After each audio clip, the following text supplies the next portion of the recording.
I've been so fascinated by what has turned out to be Women's Week in Space.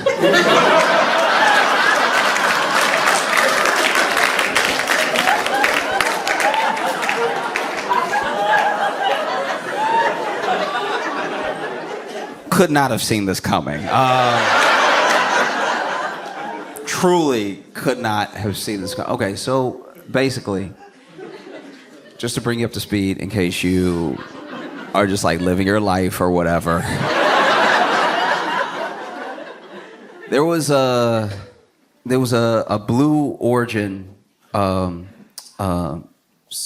went up. I don't know what to call it. Because some people get offended when you call it a trip, but then other people get offended when you call it a mission. So it was a flight. It was a flight to space. So on this flight to space, on this Blue Origin flight to space, you had Carrie Ann Flynn, who's a film producer. You had Lauren Sanchez, who is Bezos' fiance. You had Aisha Bowe. I think that's how you pronounce her name. And she's an actual like aerospace engineer. And then you had Amanda Wynn, who is a bioastronautics researcher, which when I saw the words together, I was like, every once in a while you'll see somebody who has a job or a field of study that makes you feel dumber than is fair. Do you have it? Because you'll just be living your life and then they'll be like, I'm a bioastronautics researcher. And it's like, all right, is that Iron Man? When you...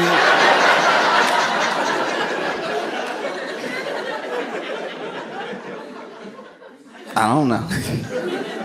She went to Harvard, so you had Carrie Ann Flynn, you had Lauren Sanchez, you had Aisha Bowe, you had Amanda Wynn, you also had Gayle King, and then you had Katy Perry.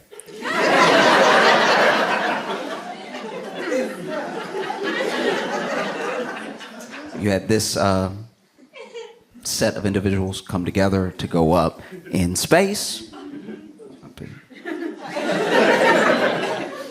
So here's what happened. Basically, they went on this Blue Origin flight. Now, Blue Origin is owned by Bezos, and it is like space tourism, pretty much, where they will send you up there, you'll fly up there, and you'll look around, and then they drop you, but it's like completely safe. And there was a bell. I don't know what the point of the bell was, but there was a bell that they rang before they got in. And ringing the bell was how you could tell that Gayle King didn't really want to go at first. Like that,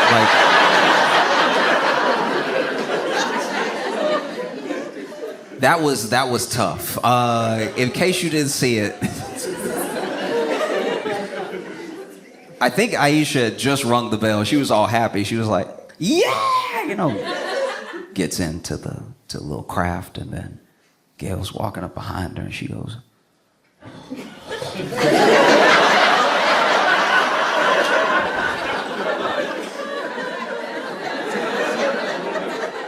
I've only seen that face one other time, and it was when my mom was trying to teach me how to drive.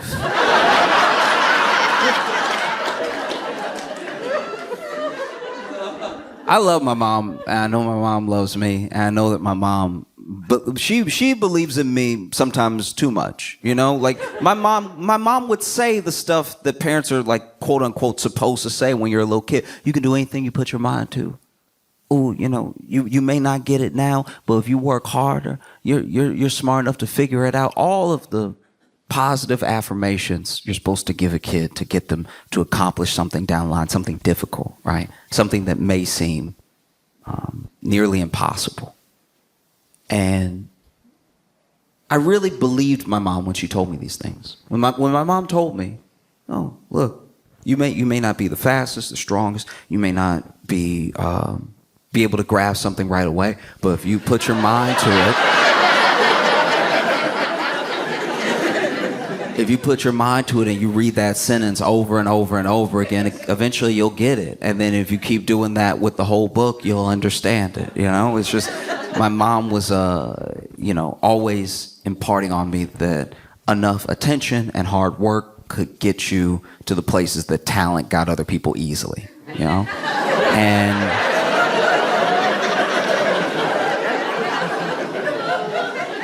And these are important lessons. I look back at the things that my mom said, and not only are they true, but I wish more people heard them, because sometimes when you just pump somebody up too much initially, you give them a false belief that they'll just get it or it'll just come to them, and then when it doesn't, they're more likely to give up, right? Whereas if they're told off top, you're not that good at this,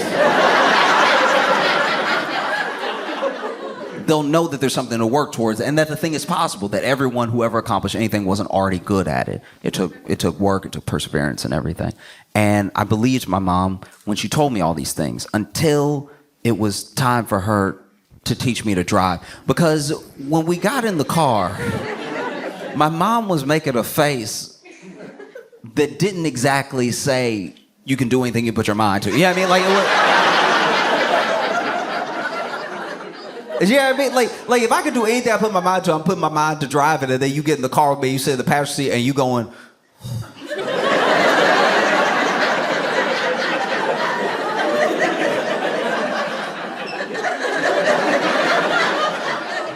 I'm starting to think that there's more to this whole thing, you know. And so Gail walked up.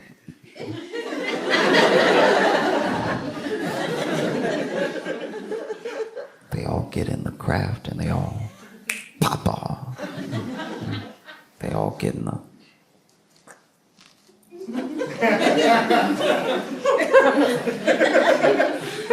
It was shaped weird.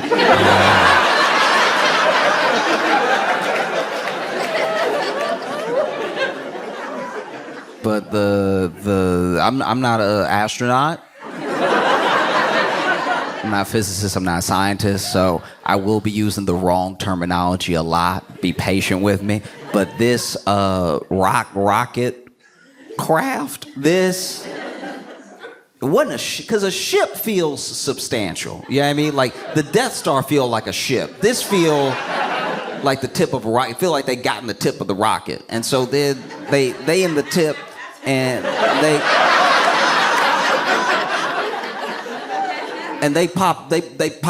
they leave, right? And so they but up, you know what I mean? Like, they driving but up, right? And so they shoot right up into the sky, and they're gone, right?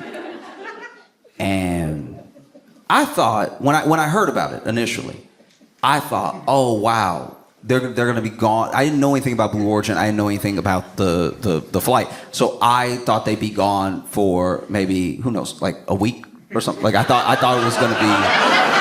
I was like, man, Gail gonna miss some, you know, Gail King's on the morning news. She gonna miss a couple of days. You know? Katy Perry's got a whole tour that she's starting on, like, and I'm sure that, you know, Aisha, like, I'm sure the people with like jobs I can't pronounce also have somewhere to be. So I'm like, they're gonna be gone for like a week, and then they came back almost immediately. It was 11 minutes. I didn't know it was gonna be 11 minutes, and honestly, 11 minutes. Because here's the thing. The whole thing is a very cool sounding thing, and I've never done anything like it in my life. So I'm not diminishing what it must be like to go up that high. I'm just saying I've been on runways for an hour, and I feel like for what it was, they should have got some more time up there. That's just me. That's just me. I'm not. Do you see what I'm saying? Like, I'm saying, if you go ahead and you do all this stuff to go up there, like, don't make it a high five. Like, let me be up there for a while, and then they come down, and it looked like they landed hard. Now I've both heard from friends, and then I read a whole thing about how there's this thrust that they use with the landing where it basically goes off one time to sort of soften the blow a little bit on the way down, and then it goes off one more time to make sure that you don't slam into the ground. That being said, enough dirt did move that I thought they slammed into the ground pretty hard. I thought they were all gonna be flat when they opened the door. When I saw that, I was like genuinely worried. I was like, that look, ooh, like it made me by myself sitting in my apartment go, ooh! And it doesn't help that the audio also doesn't sound great. I don't know if you've heard the audio of them coming down, but they're up there in space and they're floating and everything. And then when it's time to come down, all you hear is, like, it's the most garbage, like,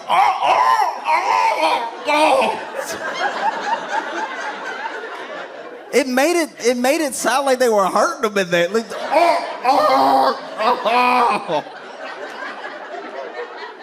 like, no, listen to it for real. It sounds insane. And don't get me wrong, if it had been me in there, I can confidently say, if it had been me in there with them, you wouldn't have heard anything. You wouldn't have heard anything because I would have already passed out a hell of a long time ago. I would have passed out so fast. As soon as I saw Earth coming back fast, I would have been like, nope, thank you. You wouldn't have caught me screaming because I would have been unconscious. There's no way. I wouldn't be up here. At most, you would have got a, like, that's all I'm hitting you with. No, that was crazy. That was crazy audio. Oh!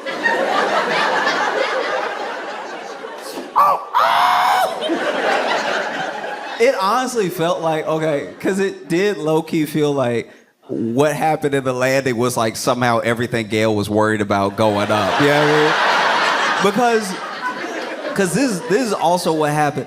The only other time, I know I was talking about my mom teaching me to drive and everything, but I think the other thing that makes you make a face like that, like ring the bell, and then walk towards the flight crap ship. I think the other thing that can do it is like a bad pep talk. There are good pep talks. There are pep talks that like really bring it out of you. The thing that the person saw in you that was giving you the pep talk, it comes out through their inspiring words, right? You see it a lot in football movies. They're like, Coach, we can't.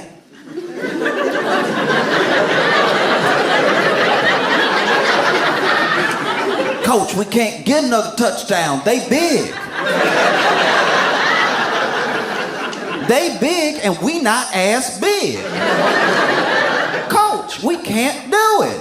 All right? They're big and they're pushing this way and we're trying to go that way.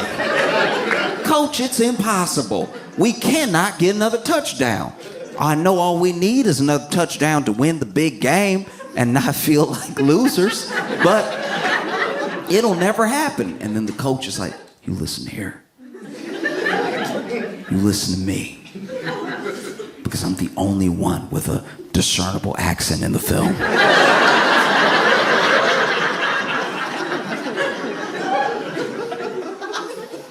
You can tell me all day what you can't do. But even when you say it, even when you say you can't do it, you know what's in there? It's can. Keep saying that you can't do it. Keep saying that you can't do it. Every time you say you can't do it, you're saying you can do it, but you're adding extra. You don't need the extra. You can do it. You can do it if you just want it bad enough. How bad do you want it? How bad do you not want to be a loser? This team, they beat you every year. That's why we're doing the film. Every year, they beat you. We covered it. And we even covered in the foreshadowing that one of you is going to have a lifetime injury. But every year, they beat you in this game that doesn't really mean anything. But you put your bodies on the line to lose out of fear. You don't have to be afraid anymore. You got to put your bodies on the line one more time. This is your very best I want from you, because this is it. You're seniors.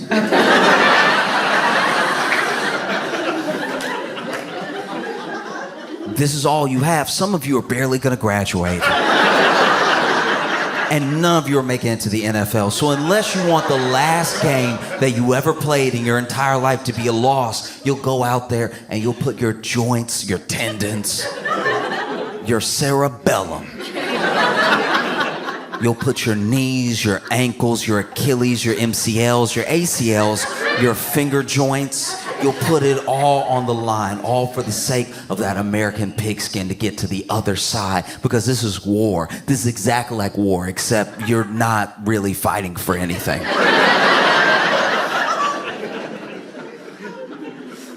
And when you win, when you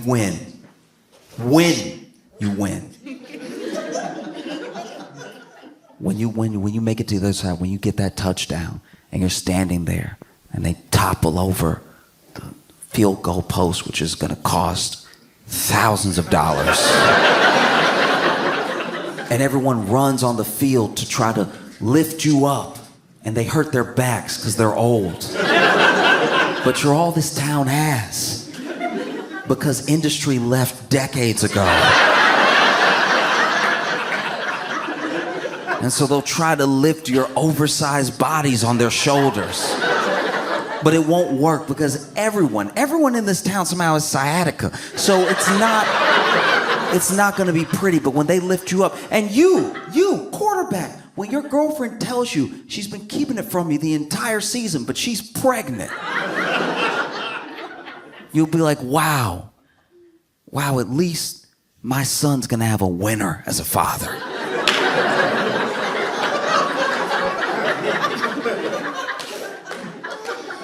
And you, running back, when you're holding your leg hoping it's not that bad, it is that bad, by the way.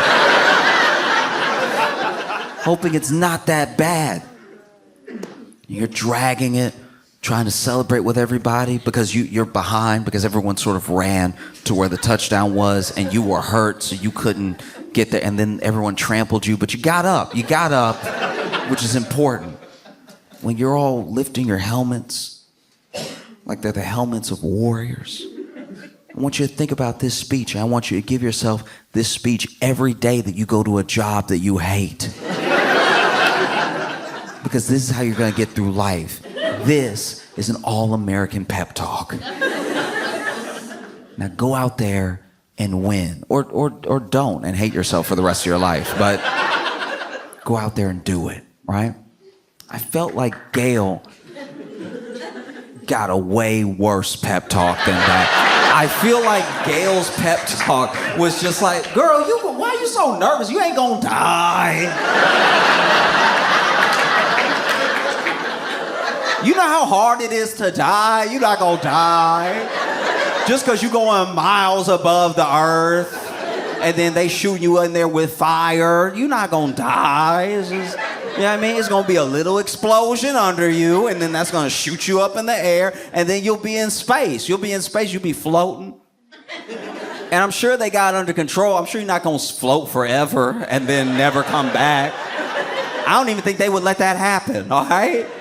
And then when you come down, I'm sure it's gonna be fine. I'm sure you won't be like, oh! Like, I'm sure it's gonna be fine. When you head back down, I bet you it's gonna be so smooth. You're gonna be floating down in a little parachute they do, and then I guarantee it. And then when you fall, you know, when the little craft hits the ground, you won't break your back at all. You know what I mean? That's already been done. We talking research in the 60s and 70s where people came back down and broke their whole back. That's not you, okay? That's not gonna be you at all right?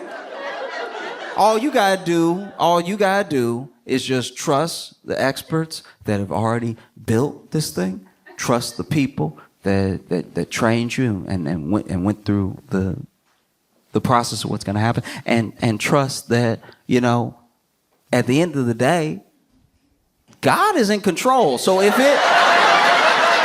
it's your time to go, it's your time to go anyway. It's not like, you know what I mean? Like, you know, you do all the math you want, but if the Lord wants you, he'll take you. And that's, you know what I mean? That's not, you know, we not on our time, we on God's time. And so if God wants you to die right now, you be dead. Yeah, I mean, it's like, why are you worried? Why are you worried? Just, you made everything right with everybody before you went, right? Like, it's not like you even need to. I'm just saying, like, when they close the door, just ask for forgiveness, and then let what will be, Que sera, serat.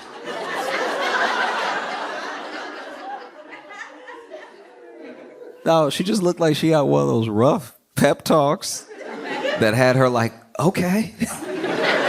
And they went in there. And when they shot up, they had about, I had to read this part, I wasn't sure, but they had about 4 minutes of like weightlessness, which I thought was zero gravity. It turns out it wasn't actually zero gravity. They were falling, but slowly, because they went up to the, I'm gonna mispronounce it, but they went to like the Kármán line. And the Kármán line was discovered by this dude named Kármán, named after himself. That's what dudes tend to do. It's my thing. So just so you don't forget who brought you here. But yeah, Kármán was he was German, and I had the absolute pleasure and the honor of going to the Jet Propulsion Lab today and getting a tour. Well, don't clap for me. I didn't know anything before I got there. But I got a tour, and they were explaining that Kármán was German, but he came over before. He wasn't.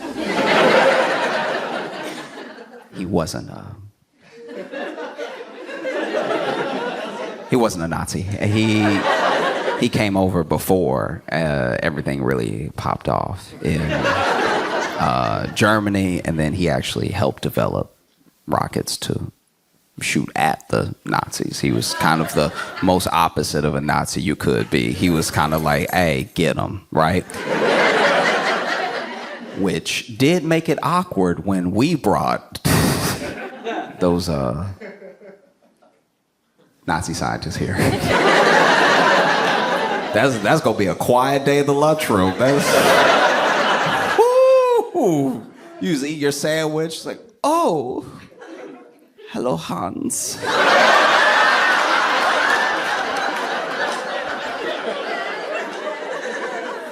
I see you made it out.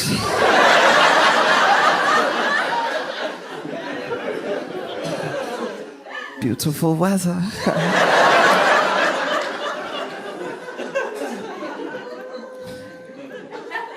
Yeah, basically, they went up to the Kármán line, and then when you go past the Kármán line, that's like when you're like in space. Now, admittedly, I didn't know any of this, so I thought it was all space. I thought as soon as you left, it was space.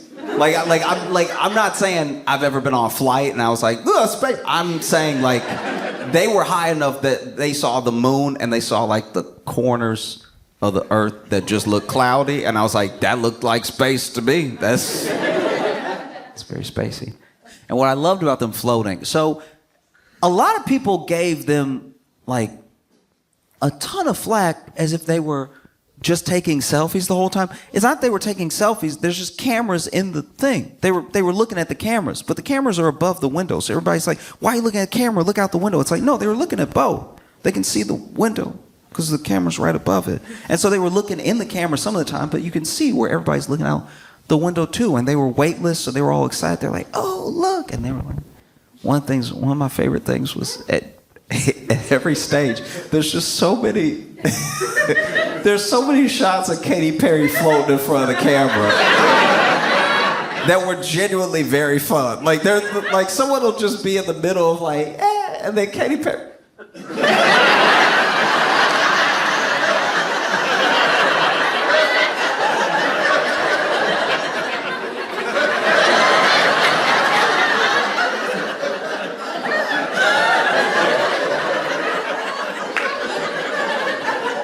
Man, yeah, that was great. That That was dope. Like, and she just had stuff too.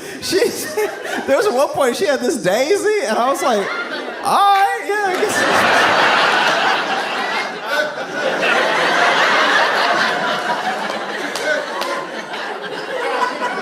She had like her tour set list there. I was like, y'all let Katy bring anything she want on the flight.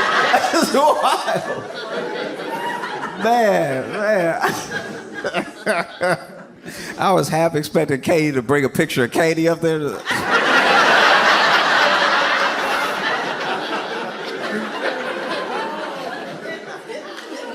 That was dope.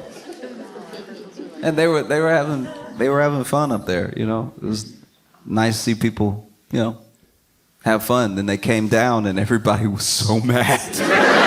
Everybody was so mad at them. Everybody treated those 6 women like they were another reboot of an all-female Ghostbusters. Everybody.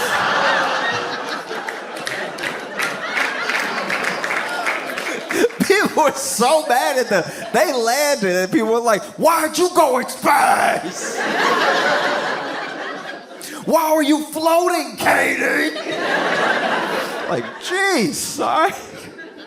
Man. And admittedly, they got out, and I did see Katy's interview. Right when she got out of the craft, and look. All right. I'm gonna do my best. Okay. I know when somebody is like annoying or odd online and you say one thing, you're one person that says one thing, it's not, in your mind, that big of a deal because you're one person saying one thing. You might not even be saying anything that nasty. You're one person saying one thing. But if 10 million people all say something, we are now piling on one person who didn't do anything but be, I don't know, I guess a little tone deaf or annoying or whatever, right? So quickly, what could have been like a couple people being like, that's not it, turned into the entire internet being like, oh, send her back.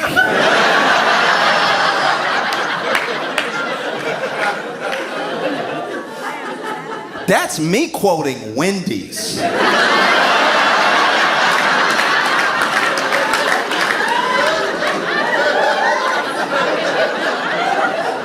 You know Wendy's, the sandwich company. You know Wendy's of baked potato fame? Wendy's. Wendy's was like, send her back.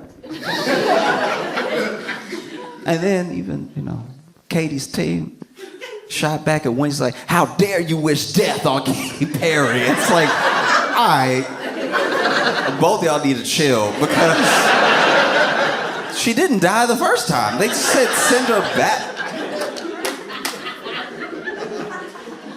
I don't think anybody's wishing death on. All right.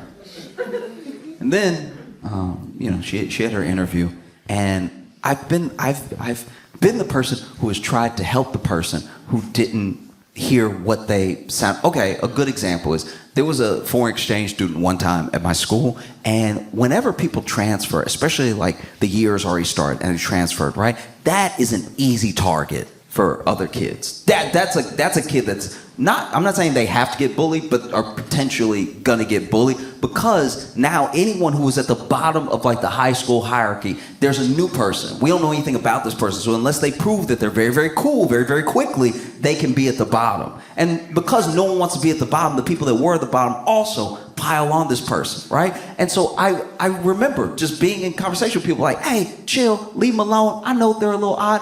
I look back, I was bullied. I was bullied when I was a kid. And now as an adult, I look back and I'm like, bullying is wrong, but I do see where a couple of them were coming from at certain points where I was doing the most. Like there were a couple times I did open myself up to some scrutiny. Yeah, I mean, like there are a couple of days that I could have not been humming some musical theater number so loud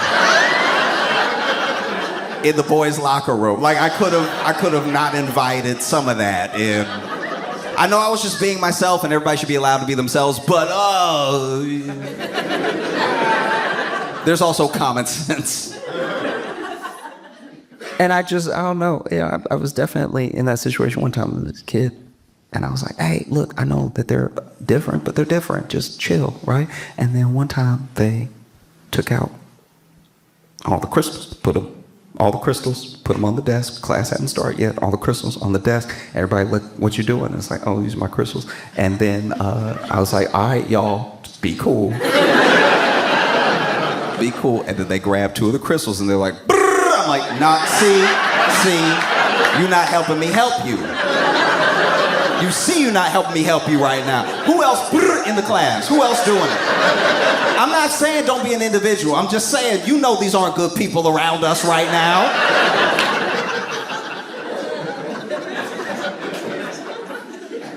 I don't want anybody to be just bullies for being themselves, but yeah, she comes out and they ask her, some questions. And admittedly, this is the other thing people got to keep in mind, that some of the questions they asked her were a setup because that person interviewing her was not like a journalist. I'm pretty sure they worked at Blue Origin. Because the first thing they say to her is like, you're officially an astronaut. She didn't say that. They said that to her. And she was like, thank you. And then they were like, tell me how you feel. And she was like, I feel so connected to love. Y'all be cool. See what I'm saying? Do you see? This is how it happens. I know. I heard it too. I know. But y'all be cool. Because Katy Perry was doing a lot. In fact, Gayle K, they asked Gayle K, they were like, hey, what was it like? And then she was like, oh, we get up there and Katy actually sang. When we were up there, she sang What a Wonderful World. We were up there. And to me, just to me, that sounds like a little too much. We only gonna be up here for like 5 minutes. I don't know if I wanna be floating, listening to what you've elected to sing to us. It wasn't like they were floating like, Katy, now! Like that wasn't, I'm guessing, I don't know. I'm not saying anyone didn't enjoy it either. All I'm saying is that that's what Gayle Cake said, and when she said it, I had hoped. This is what I genuinely want from the bottom of my heart, is for Katy Perry to have sang What a Wonderful World like Louis Armstrong. That would have been fire. I'm not gonna lie. That's a Katy I can get behind. If Katy, I see it in the rain. Railroad through. Floating? If Katy Perry had been floating, singing what a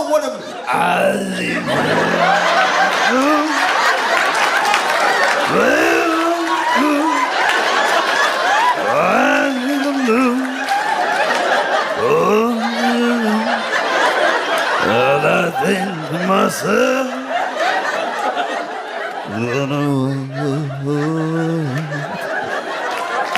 be amazing. Oh, that would have been incredible. Look, that's the thing that I don't know how much they paid to take that flight. I would pay that much money to see Katy Perry do that, floating. That'd be amazing. But you just, in your heart, you kind of know that's not what she did. You know what I mean? You know she did it in the most like theater kid way possible. You know what I mean? They in space, they float, and she was like that. Go ahead and plug up that one ear. Try to find the note somewhere. And you floating too, so it's extra hard to find.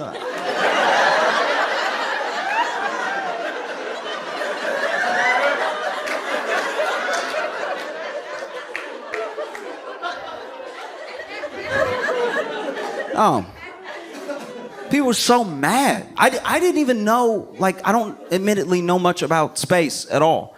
I don't at all. That's the wildest thing, is that I shouldn't even tell you this, but basically, okay. So I went to the Jet Propulsion Lab, and they showed us this these arrows that are basically tracking pretty much like all the things that are known, right? So pointing at Mars, pointing at certain like planets, moons, everything, and the arrows will randomly change based on what they're pointing at.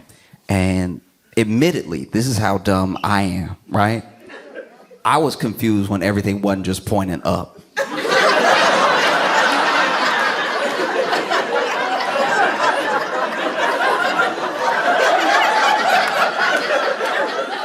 I'm not a flat earther. But I can see how people get there, because in my head, it said Mars and then it went left, and I was like, Mars ain't left. This thing broken. Mars ain't left at all. That's crazy. Mars supposed to be up. I'm getting an attitude in my head. I'm like, Mars supposed to be up. What you mean Venus down? You ever been, that's where China is.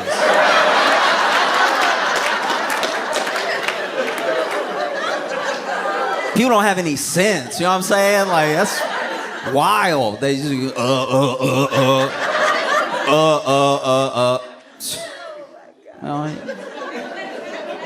It went to a point at Saturn, and it was pointed at me. I was like, this thing broke, dog. I'm telling you.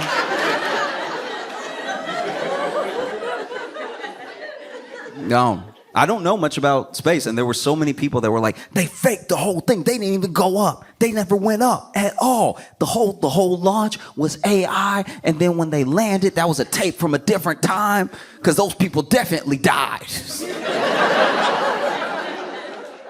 And it's like, no, they don't need to fake it. They don't. I'm not trying to come out in support of like Blue Origin specifically, but it's like they don't need to fake it. This is like the 11th one that they did. They did like 10 of these already, and no one cared. Like, they didn't do the whole press run like they did for this one, so they just did 9 of them in peace. The first one that they did, I think, was William Shatner was on it, and he was like, I was saying all this space stuff, and it's like, bro, you also... Like, that is the one thing I'll say. That is like the one critique that I have of the internet's response to this, is that it's like, a part of me is like, y'all are mad because it's all women. You know what I mean? When William Shatner got off and he was saying all the space stuff, you were like, oh, William Shatner got to go to space. That's so cool. And it's like, yeah, that is cool. That it's cool for anybody to get to go to space, because it's space. It's rare, you know? But you can't let him off the hook for saying like hoity-toity stuff just because he played space.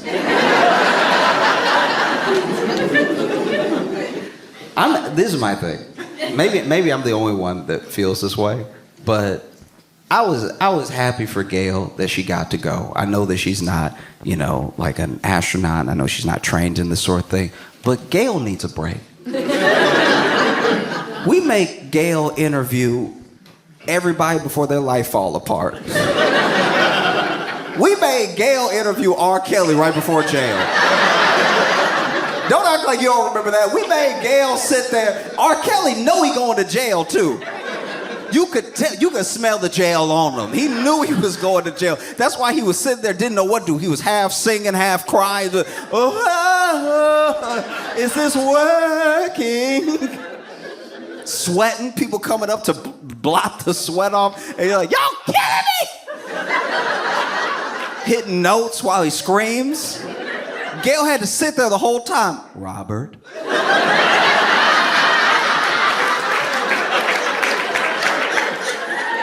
Robert. Are these cameras on? I hope these cameras are. Robert. Gail needed a break. Let her have a break. You know, let her go to space for a second. Because there's not that many differences. Tons of similarities in the people who went up to space and the people that went to Coachella. There's a ton. Both have potentially horrific bathroom experiences. You know what I mean? Like true, imagine. Because first of all, you at Coachella, right? And you just trying to get through your day, see your favorite bands, have experiences with your friends. You're financing this thing. It's gonna take you months to pay off, trying to make the most of it. And so maybe, yeah, you had a chili dog before you came.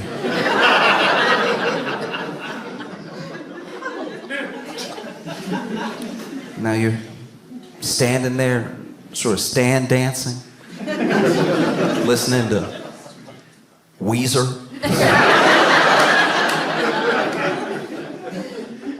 Sick riff comes in, and right then you feel it.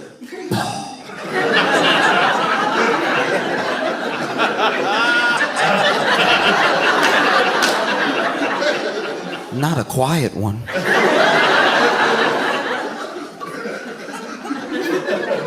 A quiet one is your body telling you, hurry.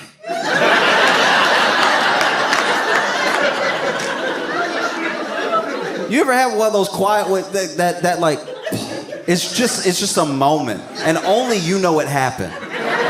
You're the only person in the world that knows. It reminds me of those moments in a horror movie where a little kid's like, run.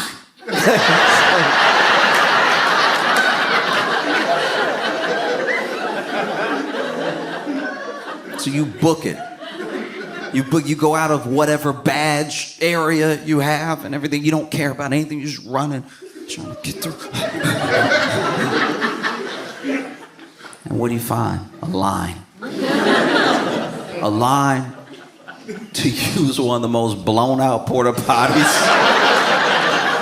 in the history of America. This thing is like a little wooden. It's like they're not even supposed to be wooden anymore. This is from Woodstock, 1977.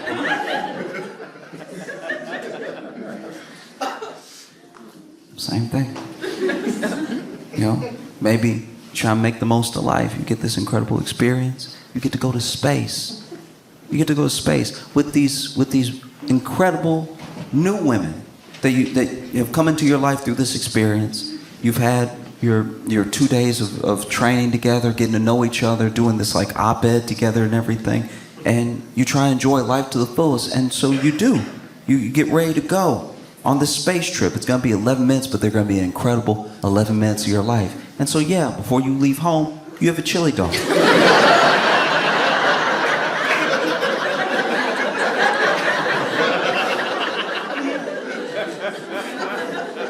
You have a chili dog, and you're walking on, and you ring the bell. You're having a good time. You strap in and everything, and right as you strap in, you're waiting to take off, and you hear.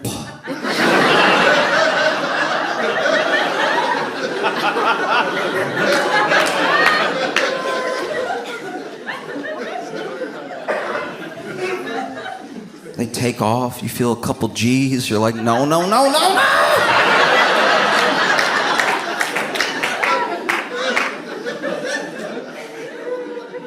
You get into space. You almost touch the Kármán line.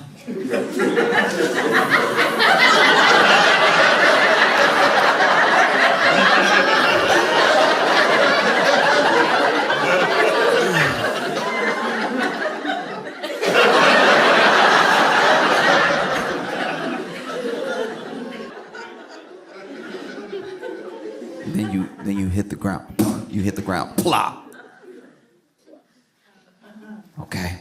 I made it. 11 minutes. I held it together. You pop out of the little pod, trying to calmly look for the nearest bathroom. Everybody clapping. Everybody clapping. Oprah there, the Jenners, everybody clapping. And then somebody runs up. How's it feel to be an astronaut?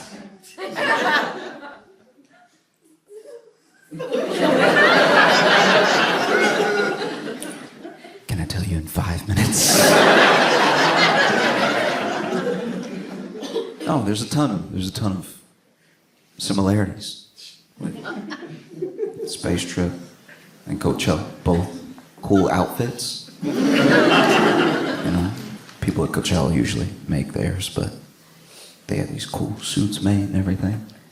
Both things sponsored by Amazon, sponsored by Bezos. Both things yield really interesting, esoteric captions on Instagram. You know, they ask Katy Perry how she feels, and she goes, "I feel so connected to love."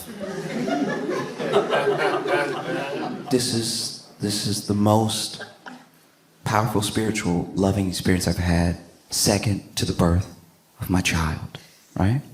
And be honest. Tell me that's also not Instagram caption about Coachella. Like that, like if we're being fair, you know? When I watched Katy's interview right out of the pod, I was like, y'all clouded this woman just because the edibles hit. Like, everyone was so mad. They were so mad. And I don't even think they're mad at like Katy or any of those women. I don't think they're mad that like the thing is like tone deaf in nature or whatever. I think they're mad because people are like having a hard time living. Do you know what I mean? It's like they are kind of like the easy placeholder right now for how we feel about how the actual world is. No one's really mad at them. If they had gone and come back, you wouldn't have known.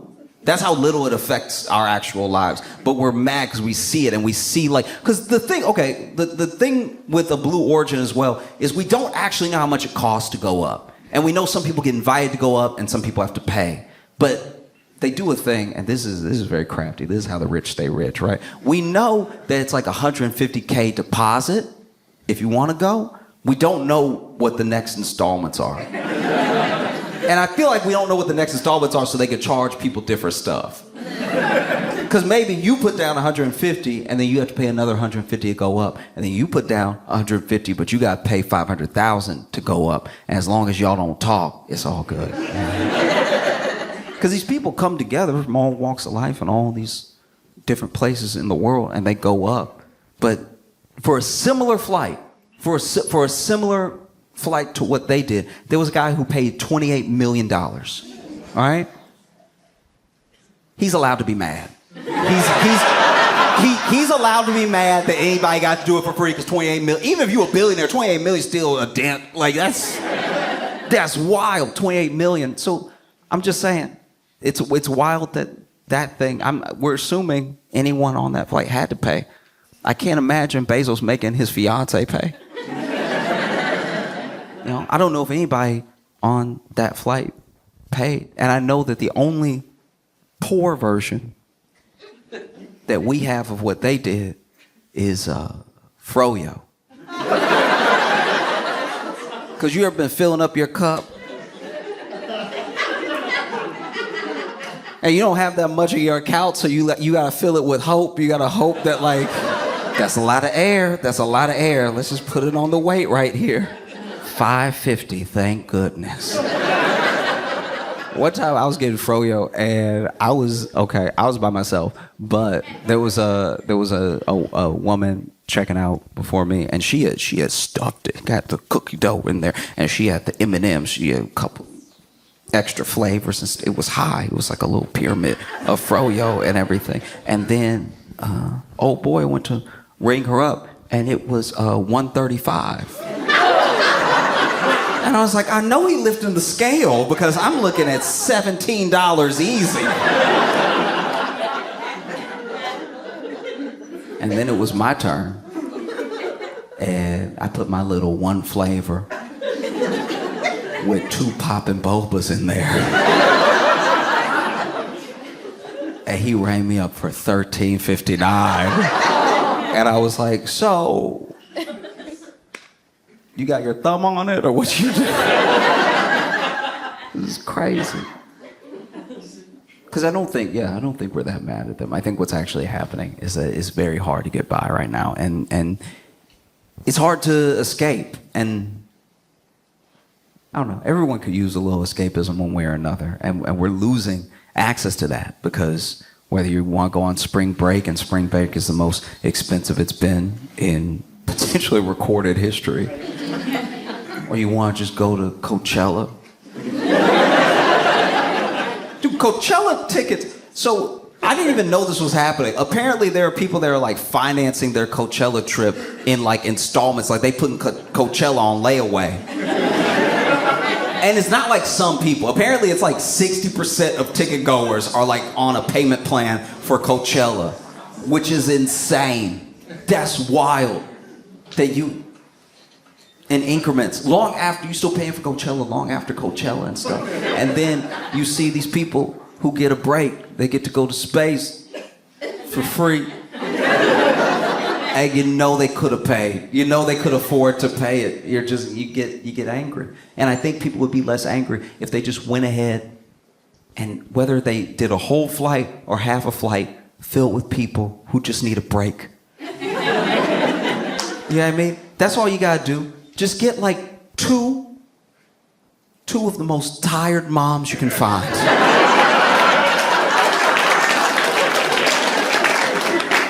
And you barely have to pitch them. It's like, look, you will be weightless for 5 minutes. They'll be like, put it in my veins.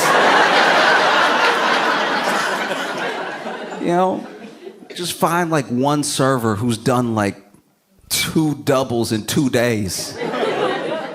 You will go to space and you won't be able to hear anything. Yes, that sounds right. You know, somebody is down on their luck, just needs to pick me up. Somebody who life has been incredibly hard for. You just grab them and you tell them, hey, I'm gonna give you a trip to space. It won't be long, but it'll be spectacular. You will see Earth in the way that few people will ever get to in their entire lives. You'll see the beauty of the entirety of the planet, and you'll see how small all these people, all these problems, all these things are in the grand scheme of the universe. And Katy Perry will sing What a Wonderful World like Louis Armstrong to you.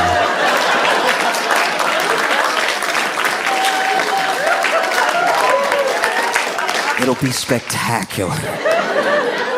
Y'all been amazing. Thank you so much. I'm Josh Johnson. I appreciate y'all so much. Y'all have a fantastic night.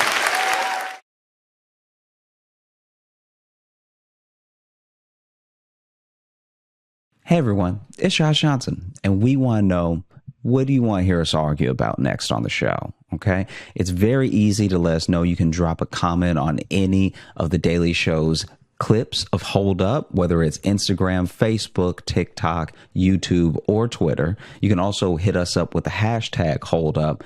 And honestly, if we have an opinion about it, we'll do an episode about it. We both love to talk, we love to argue, and we love you. So without anything else, let's get into the show. Welcome to Hold Up. I'm your co-host, Josh Johnson, a writer for The Daily Show, and I'm joined by me, Dulce Sloan. And I did not want to. I'll say this: sometimes, as someone who. Hold on. This is already wild. I'll say this. Sometimes as someone who is in the public eye, right? And who is a performer. Yeah.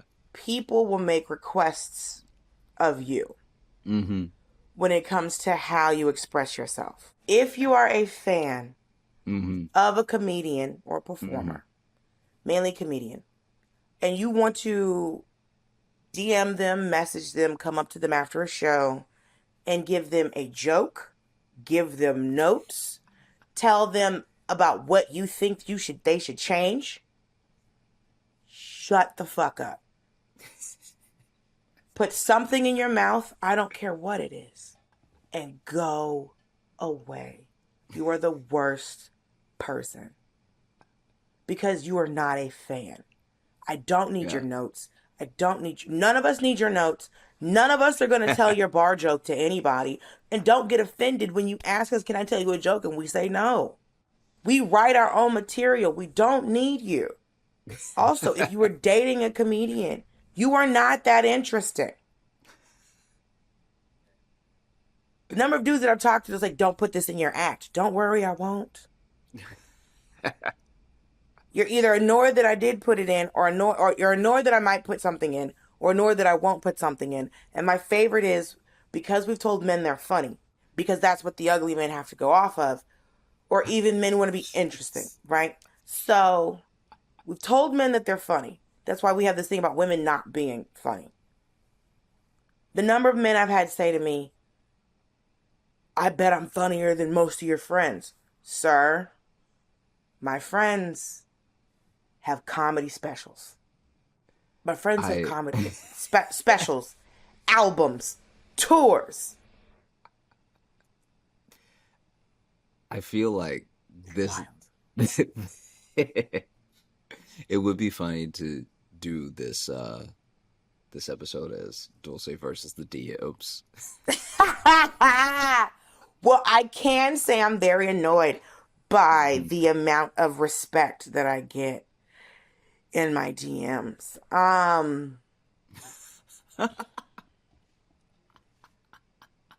There's never a man trying to holler at me in my DMs.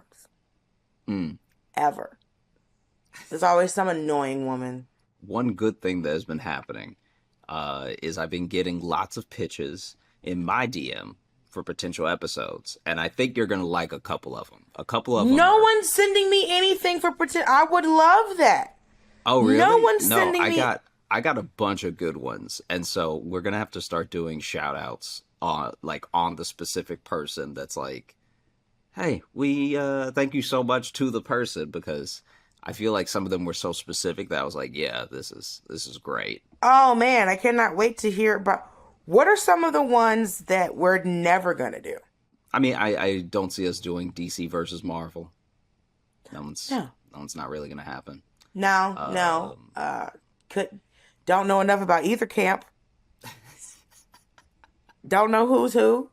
I don't know where Spider-Man stay. I don't know where Batman live. Also, Michael Keaton is the only Batman I care about. That's a hot take. Bro. That's wow. Before we get into like a Batman debate, let's tell the people what this episode is about. Today is one that's actually very close to our hearts. Very close to my heart and my titties.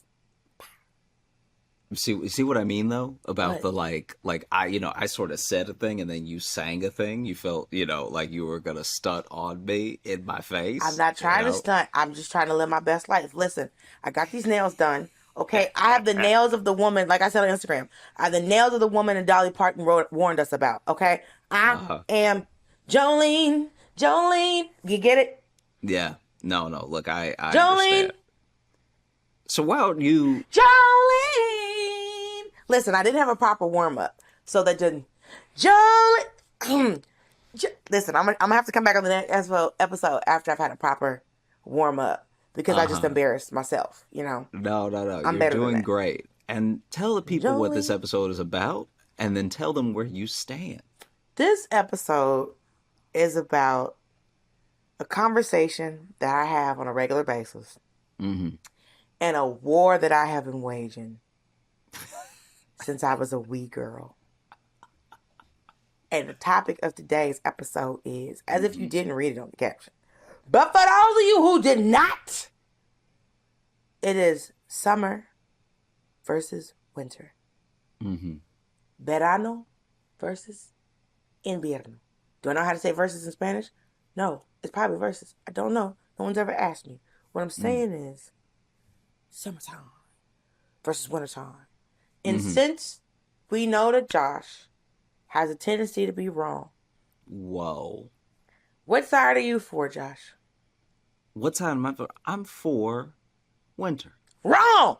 What do you mean wrong? Wrong, What do you mean wrong? You are wrong. You are absolutely, categorically, fucking wrecked. And I will tell you all of the ways right after this.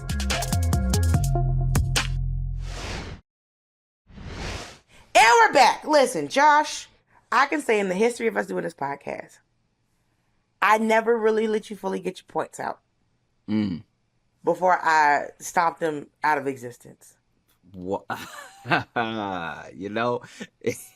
So I want to give you a chance on this good Christian morning. Mm-hmm. Josh, I'm going to let you go ahead and tell us why you live this life. Okay. So I think that this time that we're in right now in the month is the perfect time to talk about this, because right now we're in fall. We're in an equal split between the two. Okay. You know, we still have memories of summer, and we still have a winter to look forward to. And for me, I think that winter is just the coziest, right? You're inside, you're snuggled up, you're eating some good hearty food that's warm. You can't have that during the summer, all right? If someone made you like a nice, thick, full stew, you don't want that in the summer. You can't eat it. It's too hot outside. You don't want hot in your mouth, okay? You can't be snuggled up under quilts, all sorts of covers and comforters. You can't be under blankets in the summer, all right? Snuggled up with a good book, yeah, maybe outside while you're roasting. But in the winter, you're inside, maybe next to a fireplace, right? All cozied up with a honey bun, you know, literal or figurative. And, depending on where you live. What kind of honey buns you cuddling up with, Josh? Josh out here referencing cuffing season. You, Josh Johnson, celebrate cuffing season? Wow. I'm not saying celebrate cuffing season. I'm just saying if you're with somebody, it's nice to be with somebody when it's cold outside. You can snuggle up, warm each other, you know. I will say the other thing that's really great is like any inside activity for a homebody is only elevated in the winter, because now there's no guilt about not going out. And outside your window, depending on where you live, you get to see the beautiful, tranquil snowfall. All right. There's something about snow on the horizon that's just peaceful and beautiful. Okay. Winter comes with a lot of the good foods. It comes with a ton of the indoor activities. If you're an introvert, winter reigns supreme. Get to wear mittens. Tell me you don't love mittens. No, nigga, I'm not 6 years old. Mittens are superior. All right.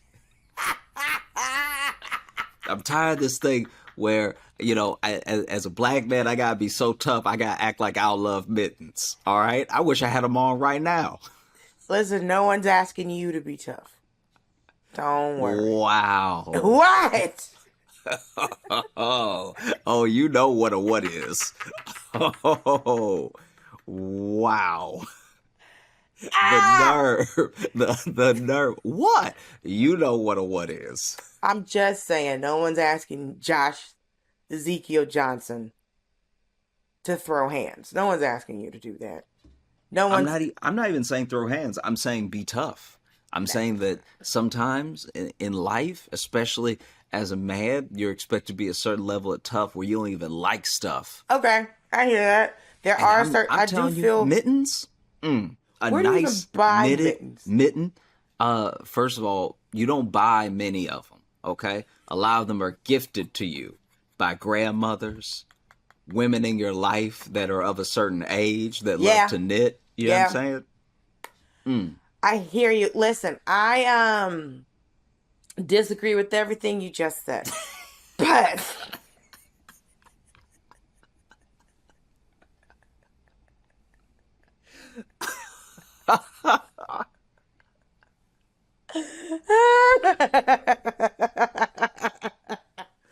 listen, I'm wearing my best summertime dress because I'm trying to keep hope alive.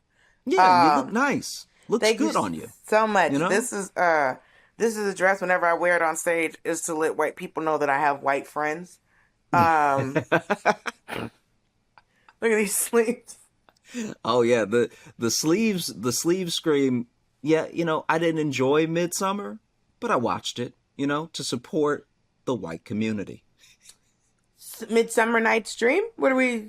Oh no, the horror movie Midsummer that only has Oh, white I people don't in it. watch horror movies. It's hard enough out here, dog. I don't need my brain attacking me anymore. That's what I'm saying. It says that. I'm not saying you did that. I'm Oh saying yeah, it this dress says, definitely. yes, I support. Yes, this dress definitely says yes. I'll have a beer.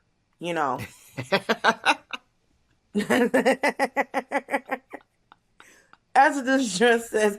I'll drink an IPA. Disgusting, right? Yeah, I called them IPAs for the longest. No one corrected you? No one corrected me for like a while. Yo, that's not even. Yeah. I worked at Trader Joe's. And You worked at Trader Joe's? That's where they're from. Trader Joe's. Yeah, I worked at Trader Joe's for years. Oh, I know you worked at Trader Joe's for years. What I'm saying is that the fact that you worked at a Trader Joe's where IPAs live. Yeah. And no one took the time to pull a young man aside and was like, stop saying IPA. Hey, bro, how did you find out? I eventually said it out loud in front of somebody. Yeah, I was like living in ignorance, but it never came up because I don't In your drink. defense, they put an S on the end, but the S is little. Also, I don't know what the letters mean. Indian Pale Ale. Do we mean like Native American? Oh, I have no idea. I just know that when it's spelled out, that's what it. Is there a beer making history among the Native Americans or the people of India? I have no idea. Yeah. I mean, I didn't understand it even when it was explained to me. I wished that IPA was right. I mean, at the end of the day, they're still nasty. Yeah. I think Fair you enough. have to really be a white man to enjoy them. I truly think they're tuned perfectly to that palate. Because I've never seen anyone who wasn't one. Yeah, I don't drink, so I have no idea. Oh, I always forget you. No, I never forget you don't drink. I'm always like, Josh, I love imagining you at like a college party. Just being like, I don't. Oh yeah, no, I was standing there. Good Lord. I can't say I don't not drink. One of my friends was like, have you considered not like stopping drinking? And I was like, I don't drink enough to stop drinking, if that makes sense. I feel like I've only ever seen you have a drink twice, and I've known you for years. Yeah, I don't drink all the time. And if I do drink, I'll have one or two. I don't like being drunk. Now, I guess I'll ask you this then. Since you're on the side of summer, Hell yeah. do you still drink the same things in the summer as you do in the winter? I do the same thing year round. Year round, okay. So I enjoy soju year round. I enjoy a whiskey and soda, tequila soda year round. If I am going to go for a fruity beverage, your coladas, your daiquiris, your margaritas, it is usually warm outside. Okay. I will have a margarita year round if there is queso. Wow. Okay. First of all, that makes perfect sense. I used to work at a Mexican restaurant, and that makes perfect sense, but also would not have, if you had not said anything, paired them together in my mind. You gotta have a margarita if you're eating queso. You got Yeah, that's what I'm saying. It's like that makes so much sense. And looking back on when I would, do the orders and when I was serving, yep. But also never put it together until just now. Oh yeah, because you need the acidity to bust up all that cheese. But then you need the cheese to help regulate the acidity. I want you to have your own cooking show because bust up is an incredible way to describe it. Bust up. Well, the thing is, you usually can't get, I did not realize this until I left the South, but you can't get white queso out of like a couple Southern, like when you leave. Yeah, that's true. Also, I recently bought a knitting machine, and now I'm out here making beanies, scarves. Josh, what color beanie you want, baby boy? I got a red color coming up. Listen, I've seen you in a beanie now. Look. I will take a red beanie, but if you could make me some red mittens, hey, out here, all right?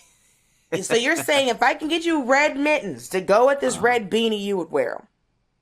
I would not just wear them, I would sport them.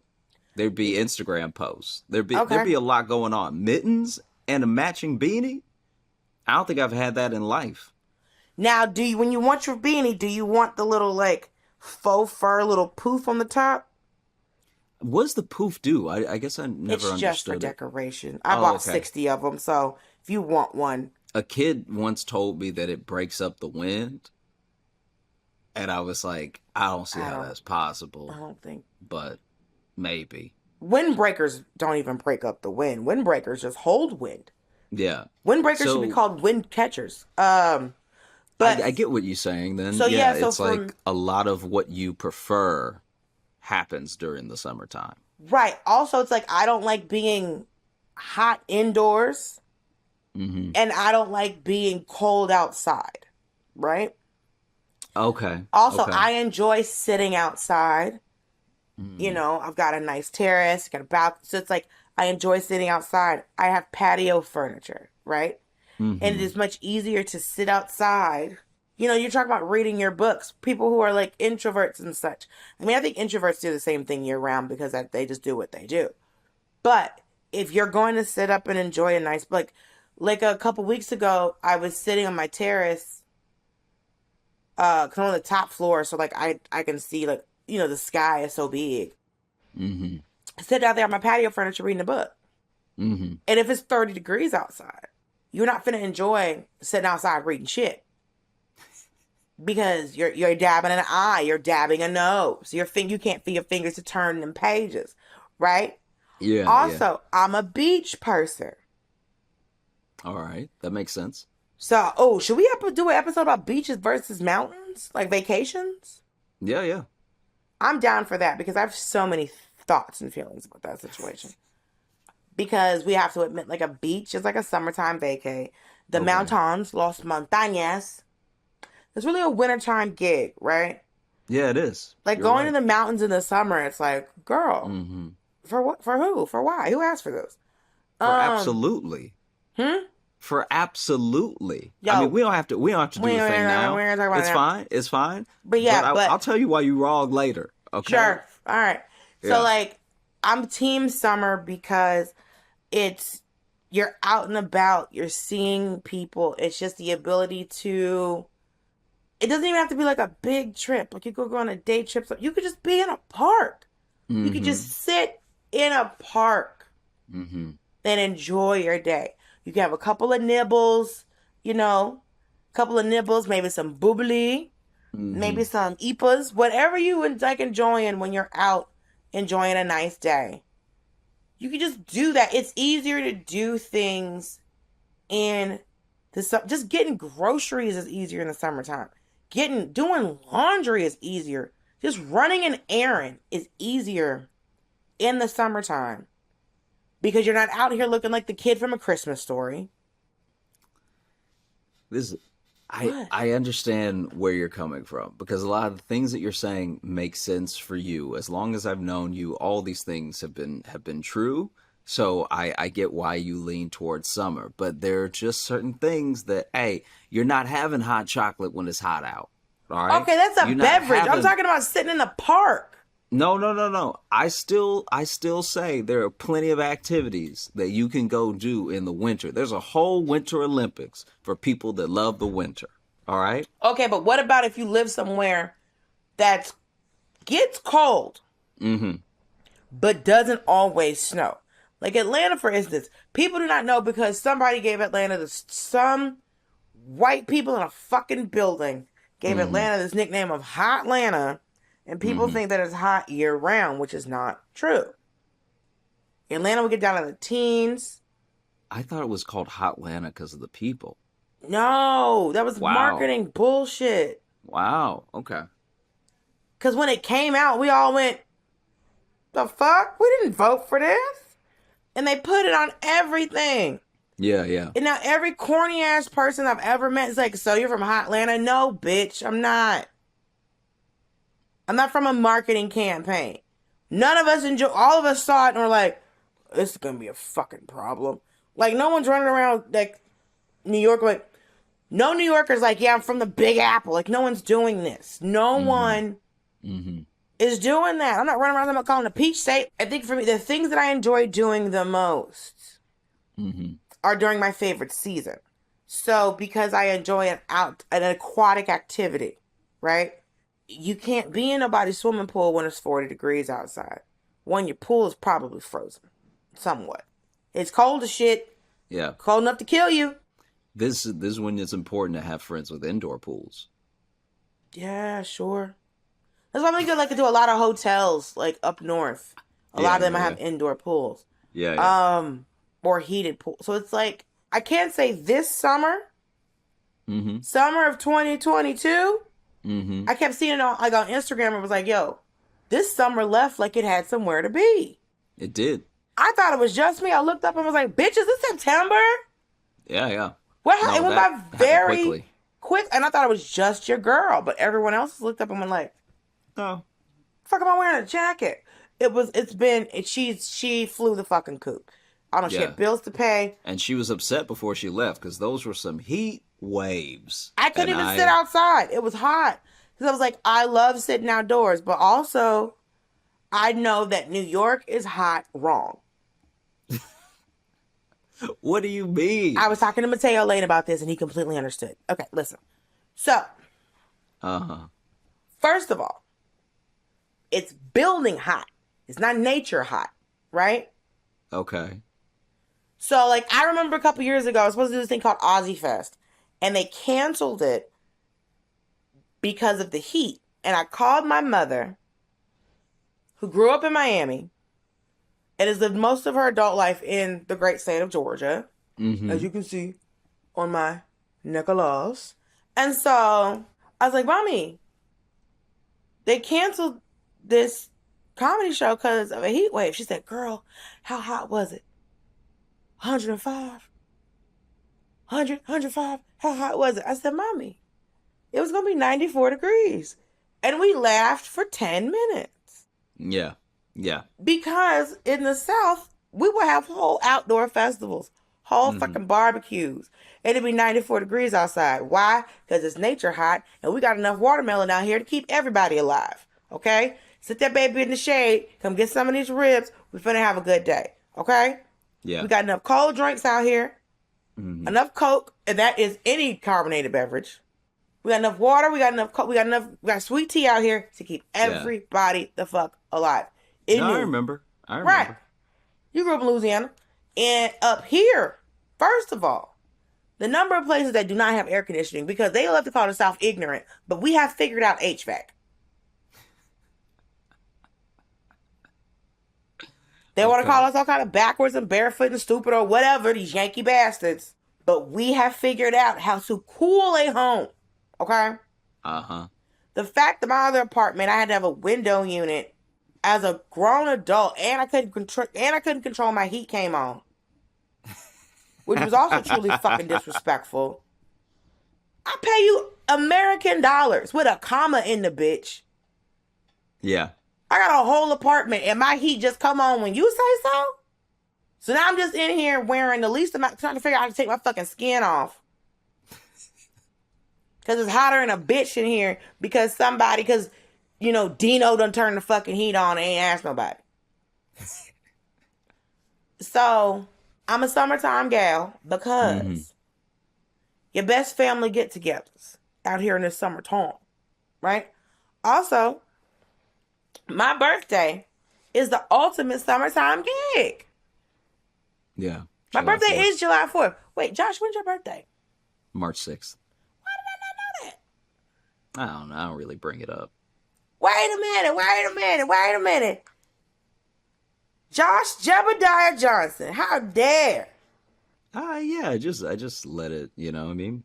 I think that for me, I truly understand what you're saying. I'm not saying summer doesn't have a lot of amazing merits to it. My con with summer is the heat waves. And you're saying that New York is hot wrong, but isn't California having the same sort of concrete heat issue? California, first of all, is a desert. Mm-hmm. That's the main thing. Yeah, they don't have water.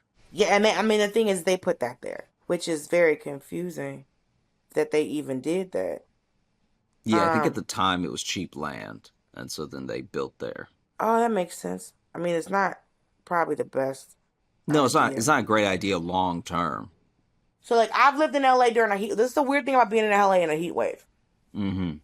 There was one day where it was 108 degrees, and then the sun went down, and it was 70 degrees. Yeah. And I was like, how do you not catch your death in this bitch? Because I've been in Georgia, and it's been 92 degrees at 2 o'clock in the morning. Mm-hmm. The sun hasn't been out for hours, and it's still not in the 90s. Yeah, but the temp has sense enough to regulate. Right, the 10% is enough to regulate. So, like, LA bounces around. Because that was a weird thing when I first moved there. I was like, okay, you know, it's 85 degrees out here. We out here looking cute. And then at nighttime, it would be 65. I was like, oh, that's why everybody in this bitch always has a jacket with them. Yeah, yeah. It was very confusing. And then when you get there, you're like, oh, I get it. So that's why everyone's clothes out here don't make any sense. Yeah. Because once the sun goes down, you don't know what the hell temperature it's going to be. But it's like your most fun activities are during the summertime. Also, and I hate separate. Oh, so you enjoy snowboarding? You enjoy tobogganing? You enjoy skiing? It's not about snowboarding or skiing, all right? It's about having like a nice nature walk in the winter. If I'm in the woods in the winter cold. when Why it's are snowing, you out? It's 30 degrees outside. Go inside. what do you mean? It's You fucking can freezing. People act like you can't gear up for the winter. Ugh. You could be so comfortable if you just gear up for the temperature. In a heat wave, there you can't take off the skin. You can take off everything, but you be naked and still hot. All right. But in winter, you gear up enough and you're just comfortable. Until you go inside somewhere and then you're sweating your life away. Because that's the other thing about the wintertime. Is that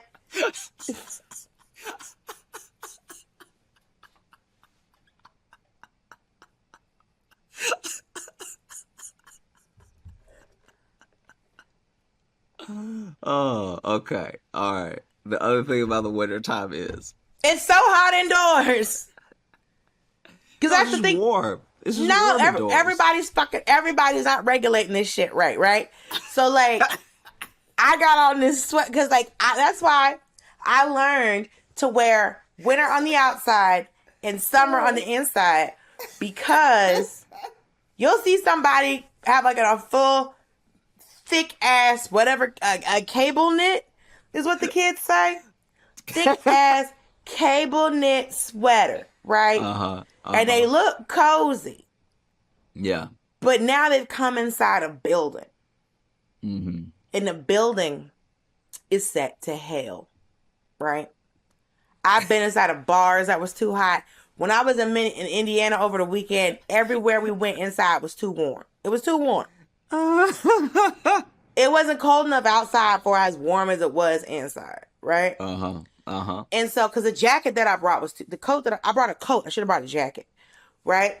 In New York, you're like, okay, light jacket, jacket, coat. So it's like there's these levels where it's just like, you know, it's like, oh, I got a jacket, I got a light jacket, right? I'm running around. Okay, let me get a coat. Okay, now let me call North Face. Let me get Goose Down involved. Okay, I had to bring animals as reinforcement because I'm fucking freezing. I mean, you know, you've seen my coats. They're warm. They're very much warm.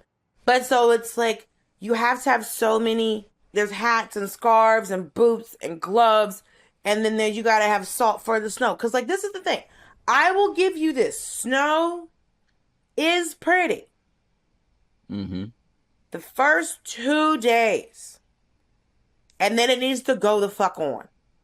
Snow needs to find it. Snow needs to know. Snow doesn't know when to leave. Snow doesn't know when to leave. Okay. Snow Right. show up and be like, hey, y'all, the first snow is very cute. It's nice. It's cute. It's quiet. Yeah. You know. Okay. But too much snow, shutting your fucking city down. Okay? Remember the bomb cyclone that hit New York in 2018? I Because feel like this that was 2018 was not that crazy. if it The wasn't bomb so, cyclone? why'd they call it a bomb cyclone if it wasn't so crazy? Because they were getting too hyped. It was just a fucking blizzard. We already had a word for a bunch of snow showing the fuck up. That's kind of where I was like, I heard bomb cyclone. Even I was like, all right, this may be too much snow. Like maybe we're in for it, right? But then it hit, and maybe it's because I lived in Chicago for a while, but it hit, and it wasn't See, like all that wild to your me. barometer is different. Chicago Chicago is egregious. Like tell you something. Chicago, they called it Shiberia that one year because the lake almost froze over. That's a big ass lake. It's a huge lake, and then Isn't when that you lake- see the sky view, you see how far out of the shoreline that it froze, and I was like, "Oh yes, this is actually too cold." Is that Lake Michigan? Let me see. I believe so. Which lake is that? You lived there for years and don't know? I wasn't really paying attention. Negro. Let me see. 1 second. 1 second. Hold Chicago. on. I can look it up in a moment. Not a huge deal. Nobody freak out. No one's freaking out. I'm just saying. Everybody calm down. Yeah, that's Lake Michigan. Yeah, Lake Michigan. Yeah. Why do you not know that? Because, it's a Great Lake, so I would just say the Great Lake. You would just not pick the lake? I just wouldn't pick the lake. I'd be like, a Great Lake right over there. Because there's Lake Michigan, there's Erie, there's Huron. Mm-hmm. Which the fuck is the Superior? Mm-hmm. Which I think is, being just a little full of yourself. What's this other bitch called? Ontario. You've never met him. You never met him. Maybe it is Superior. Maybe it is. Maybe it ain't. I don't know. I don't work here. What I'm saying is, Chicago is the fact that you even survive. Like one of my friends, who's a thin man, moved to Chicago a couple years ago, and I was really worried about him. I was like, "You're gonna have to get ankle weights." He was like, "Why?" I said, "Because the wind has a name. You're gonna get blown down the street like tumbleweed." So You're Nigerian. You're not made for this. You're not made for that. We're not even supposed to be here. Like, the joke that I have on my half hour where I talk about, like, black people, we're not supposed to be here. Mm-hmm. Because we're not supposed to fucking be here, bro. This ain't snow hair. That's why I don't trust these Yankee niggas. Because they be out here like, yo, I fuck with snow. Like, no. Just to get your jeans, nigga. This doesn't make no sense. It You does can't make trust sense, these though. Yankees. You cannot trust these snow niggas. You can't. Snow is beautiful. For 2 days. And then it shuts your... Snow is great. And then you know what happens in New York? This is what happens in New York. You just watch the layers of snow and just the amount of dog shit that shows up. And all this other... Like, you're just watching trash show up is what happens when snow melts in New York. Okay? Dirty snow. Yellow snow. Just ice. Just the snow. Like, that's why I was so... When that bomb cyclone hit, I was like, this is a blizzard. Why are we not calling this a blizzard? This is just a bunch of fucking snow. Yes, I'm fully aware that summertime may be the time of the hurricane. I'm aware. Mm-hmm. Hurricane season starts in August. And runs until, about what, October, November? Look, So technically fall. it could be fall's fault. I'm not stressing. I'm not stressing that summer is hurricane season or anything. All I'm saying is that the heat wave, I'd be interested in what kills more people. Is it the heat wave or is it the potential blizzards? I can tell you that in a lot of states, you are not allowed to cut people's gas or power off in the wintertime. Mm-hmm. It was funny. I used to work for this power company in Florida years ago, and there was a big freeze that happened in Florida. Remember the year we didn't have any tomatoes? Like every like fast food place is like, we ain't got no tomatoes. There's a big freeze in Florida. The price of oranges shot up, and the price of tomatoes were fucking gone. The price of oranges shot the fuck up because it was a huge freeze in Florida. And like the last time there was a big freeze in Florida, I was living in Florida, and to see people in Miami who have never felt 40 degrees have to deal with 40 degrees was a wild thing. But you're not allowed to cut people's power. So people were calling and like, hey, you're not allowed to turn my power off. It's the wintertime and it's freezing. And I was like, well, ma'am, technically, that's not a law in your state. She's like, why? I said, because it's never been cold enough to pass that law. So it's not. Yeah, it's never been cold enough to kill you. Right. We're turning your lights off. Your lights are already off. I'll try, but technically this law does not apply to you because you don't live in Detroit.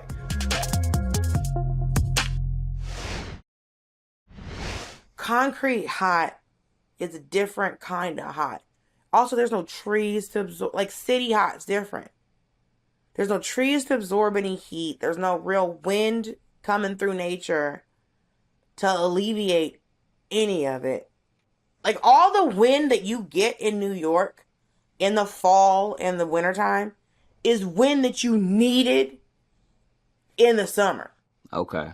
To give some relief. That's how you know. It's just we're not supposed to be here. Like honestly, we threw all these buildings up. We made everything fucking hot.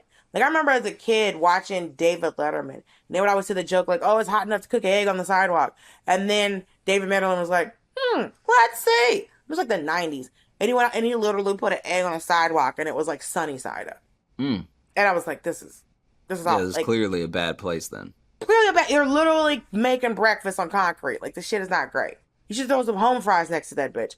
So it's summertime here is different than summertime other places because it's like, it's just not right. Like all of your, like just being. I mean, the humidity for me in Louisiana during the summer was what killed me. It was like. That's because you always have pants and long sleeve shirts on. You would probably just wet. No. Even when I was just like, when I was young and I wore shorts. Even then.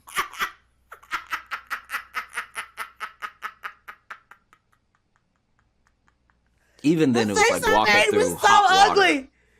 The face I just made was so. Did you see that? Like it just hit me so hard. It just hit me so hard. I was looking down. I didn't see you at all.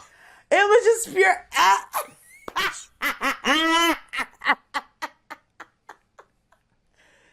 This man said, "When I wore shorts."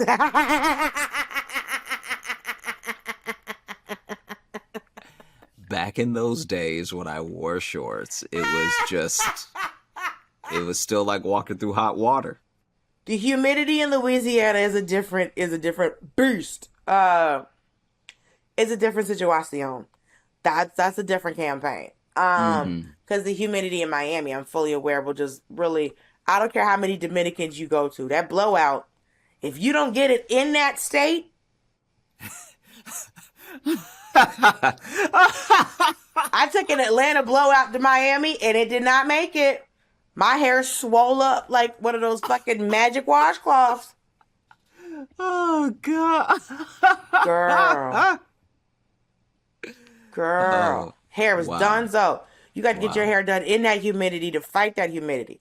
But the thing is, when you live somewhere that's humid, your skin, beach. Because that's what fucked me up when I moved to LA. It was so dry and I grew up in places with humidity. I had scabs on my face. Yeah. I will say here during the winter, it does get extra dry. All of the things you apply to your face. But it was also really dry in LA because I remember talking to one of my friends and she just looked at me. She was like, bitches act like everything's dry. All of it. The last thing I'll say about winter, and in its defense, is that I think that there are some things that can be debunked as summer things, all right? All you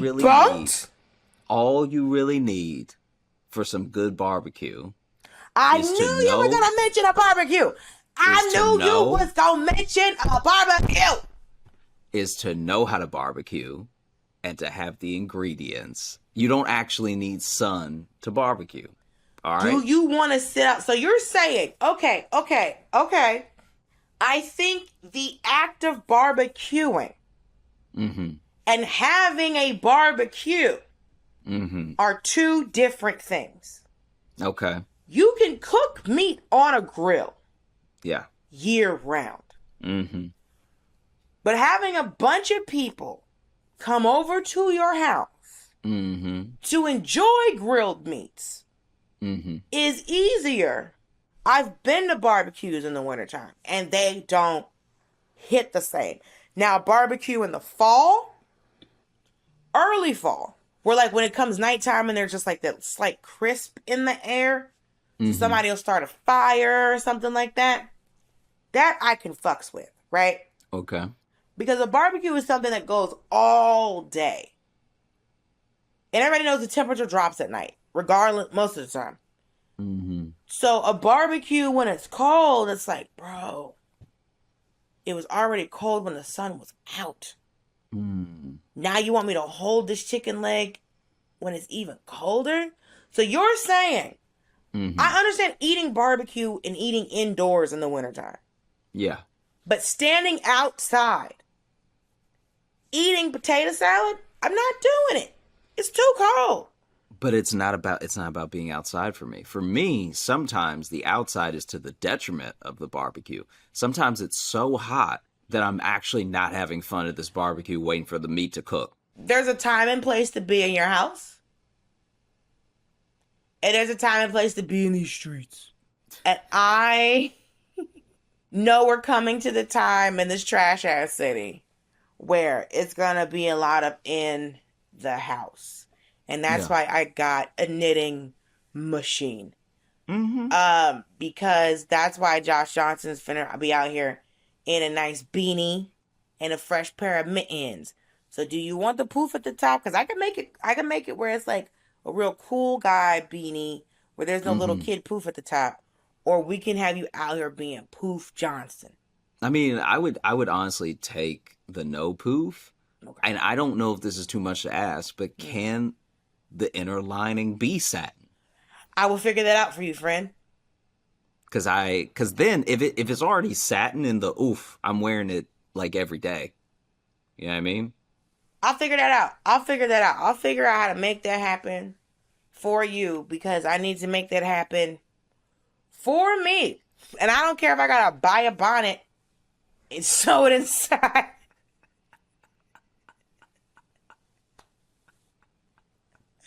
Because that might be the easiest way to do it. To just get the biggest size satin bonnets. And sew them inside these hats. Look, we want to kick it to you, the listener. Tell us what you think, because this is the first episode where I can confidently say that there is going to be a part 2 extension. Because once we get to beach houses versus cabins, that's the, in my mind, the continuation of this we're thing. doing Like a mountain cabin. Beach versus mountains. All the things you can do at that there beach versus the things you do. Listen, I've been to... You already described it with hate in your heart. I understand your bias. All right. Of course, this is a versus. No, it's fine. It's fine. I said my thing like you were crazy. I said my thing like, beach houses or the beach and then you had the inflection. I heard it. You had the inflection in there of like whatever you do. You know I'm all about expression, okay? You know I am all about telling it like it is. But yeah, so we'll kick it over to the listener because if you have been keeping score, Josh is wrong a lot. First of all, check yourself. All right, check yourself. Yeah, who gonna check me? Blue? Check myself. You check. You should blue check yourself.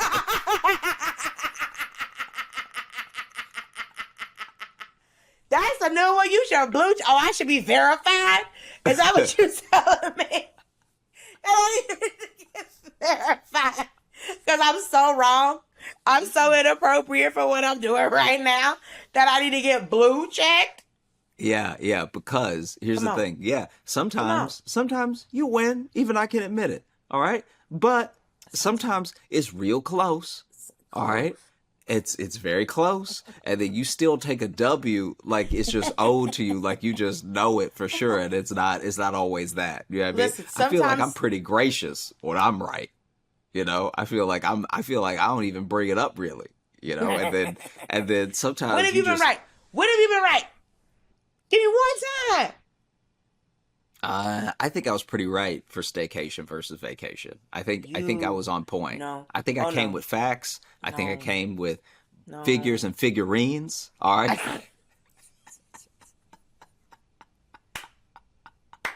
You know what I'm so happy about is now you're just starting to sound like me, and Yeah. it's just And ridiculous. And the last thing I'll say about this, because we're gonna do this extra episode extended, so if you don't even have an opinion yet and you really want to be swayed, you can let me know that. You can let me know, hey, Josh, you did your best, but you're really gonna have to bring it in the next one because I'm leaning towards summer. I understand, all right. But the last thing I'll say about summer versus winter is summer is about a lot of payoff. You're out in the world, you're getting to see your friends, go on vacation, stuff like that. The winter time is about the grind. All right. It's about staying home. No. It's about staying home. It's about no days off. It's about doing what the other people don't see because you're inside grinding. Okay. I was in LA. I was talking to some friends while I was in LA, and I was telling them about the grind, and I was telling them about the no days off. And it's like, look, you need to work until you can't work anymore. And if you have a heart attack, that means your heart was a quitter and it couldn't grind hard enough. All right. So stay warm, stay grinding, and stay wintry. Okay. And if you want to be a summertime bug, I get that too. All right, I get you want to flap your wings and fly and go all the places and stuff. But if you really care about the grind, that's a wintertime thing. The winter isn't always fun. Sometimes it's hard, and you need hard to grind you into the diamond that you are when it's cold outside. You want to be a frozen diamond, or you want to be a like warm little bikini top. You know what I'm saying? Like what do you really want in your life? Okay? I hate you, Josh. This has been Hold Up. Which we've never fully explained the entire title of the show, because it's Hold Up, sure. But really it's Hold Up, Are You Grinding? Okay? Hold up, are you trying to take your life to the next level? Josh Johnson, ladies and gentlemen, he, they. I'm doing Josh- my best out here to Josh bring Johnson you is a menace. the great points and the way in which you can elevate your life, okay? no. All you need to do Oh no. to get the rest of the blueprint is buy my book. It's on Amazon right now, self-published, because I'll really work with publishers because I'm on a grind, okay? Did they tell me no? Sure. But they also missed out on opportunity to grind with me all the way up. So give us your summertime, wintertime thoughts, all right? Put your grinds on social, where we can see them. Comment on any hold-up content that you see on the Daily Show pages. They're going to be on YouTube, Facebook, Twitter. We're grinding all day. It's on every platform, okay? If we're not on that platform, that means that platform really isn't popping like that. And if you can find it in your heart to send Josh a message to let him know that he's a fucking miscreant. At least But I'm not also- a miscreant, okay? Listen, buy Josh Johnson's book, Grind Till You Die. I wrote the foreword for it because he wouldn't stop calling me. And it's illegal in 15 states. So just because Because he those does 15 believe, states aren't motivated, okay? and he also believes in child labor. So, which I don't wholly disagree with. Look, let the kids grind. Hey man, okay? not every kid's going to college, bro. Let the kids work. Not every kid's going to college. Do they need to be in a factory at the age of 9? No. But but hey man, Put some step ladders near these coffee making machines at a Starbucks and get these kids on. I'm so not 100% serious. I'm just saying. I've been working since I was 9 years old, and look at me. Mm-hmm. Look at me. Look at this grind I'm doing. Okay. Yeah. My mama hasn't worked since 2018 because I've been Let working. me tell you.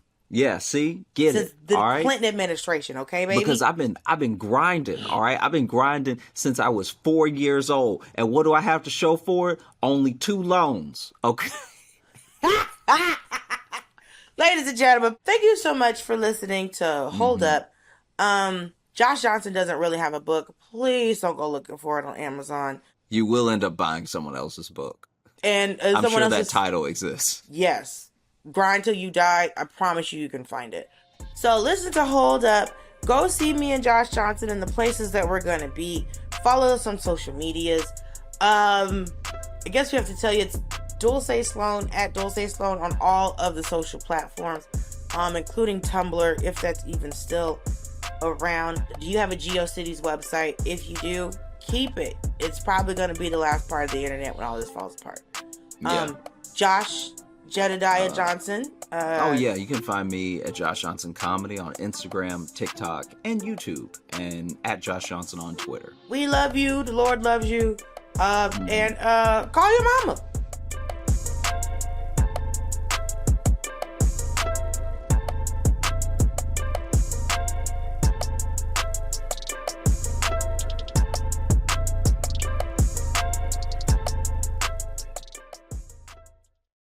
Please make it loud for Josh Johnson!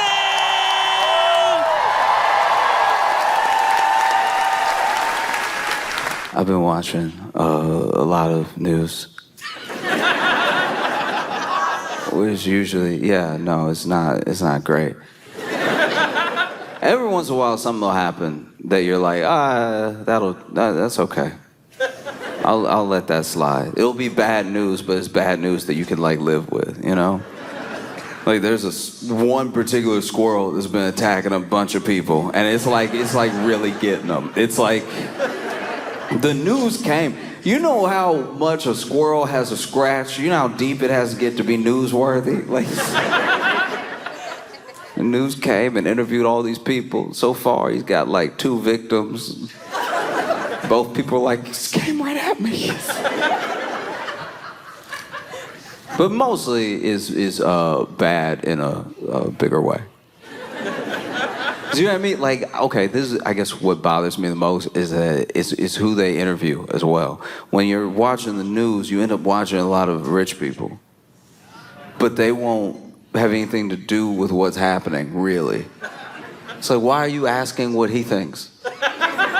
He does have money, yes, but like he wasn't even there. That's weird.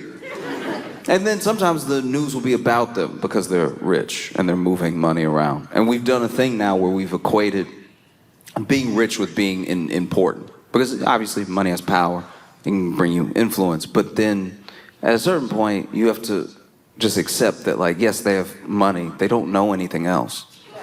Do you know what I mean? Like, and I mean that from a place of like, we have equated having money with being really smart. You must be really smart if you got the money.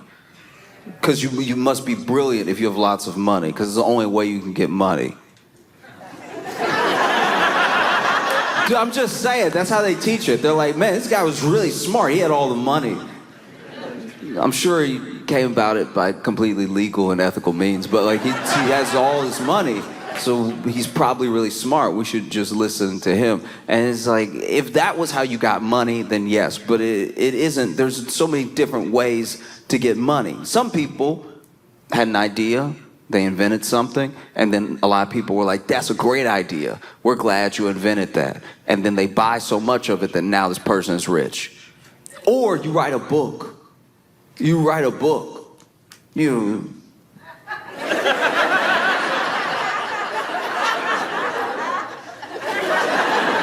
write a book and everyone likes the book, and then you put the book out and then the book is $20, but then like millions of people like it, which is millions of 20s.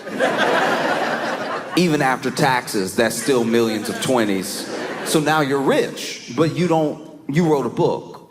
You don't know about anything but the book you wrote. But somehow every time we watch them in the news, we watch them in culture, we're like listening to them for an opinion that is not the thing that got them rich. Do you know what I mean? And that's something that feels crazier by the day, because crazier and crazier people keep getting rich. Do you know what I mean? Like, here's the thing. Okay, like someone like a William Randolph Hearst, right? Like someone who's like old rich, like black and white rich. Remember that? Just in the no color pictures of them rich. You know what I'm talking about? You can't find a single color picture. If there's them in color, that's AI, because they were before color. So then people who were rich before colors came out,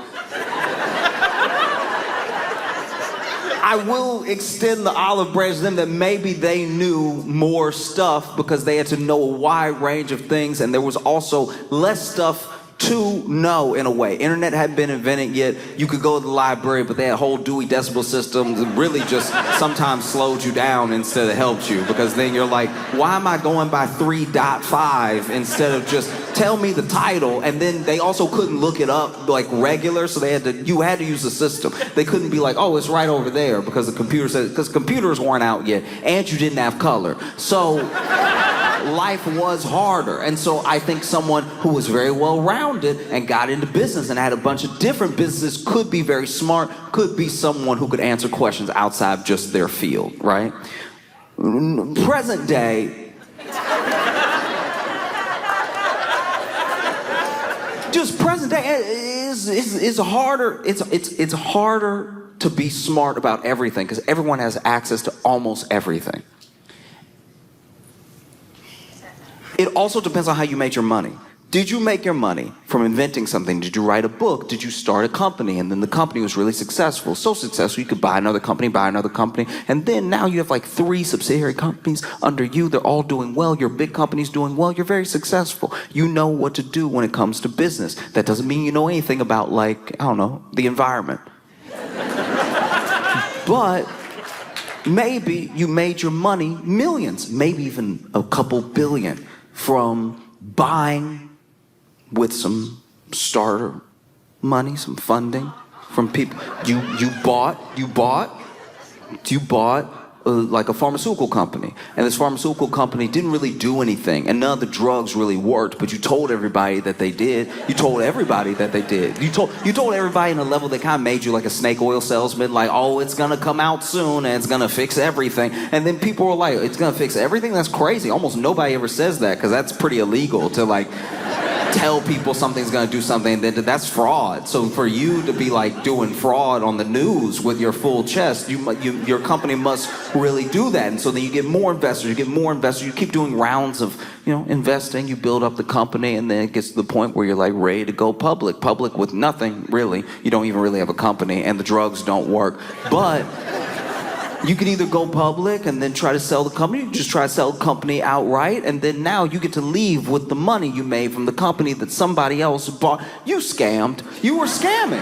And some people are very good at scamming. Some people are very smart scammers. Like when you watch the documentary later about their scam, you're like, ooh, wow. Wow, incredible. Good scamming. It wasn't my money. Delicious. So some people have scammed their way into millions or billions of dollars. Some people have earned it in the way that you can earn it through creating something that people in the market want. So then that builds some money up. And some people just come from money. Some people already had money, but you just didn't know who they were because like their parents had sense enough not to try to be famous.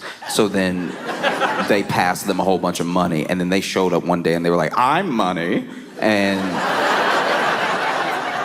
then it's like, oh, okay, did he make all that money to just have money out of nowhere like that? It's like, no, he's actually really rich. And then you get what we have, like I had a friend who was talking to me about Elon and was saying he's like this like super genius. He's like this super nerd genius. And I was like, oh, what makes you say that? Like what? Like why would you say that or something like it? Like what makes you think? Like what makes you think he's a super genius? I'm just curious, right? I wasn't even hating. I was just genuinely like, what makes you say that? And he's like, just like Tesla and everything that he's trying to do with Mars and stuff. And I'm like, oh, okay. I mean, plenty of people try to go to Mars. And that's actually pretty common. I know plenty of people who smoke up on a Friday thinking they can make it to Mars, and some of them go. Some of them have been there. I have been in rooms with people so high out of their mind that you're like, you at least at Venus. There is no way. You stopped it. Okay. All right. Oh, it's trying. And trying is important. Everyone, look, if you have a dream, you should try. I want that for everybody. But trying isn't doing. He's not doing Mars. He's trying to go to Mars.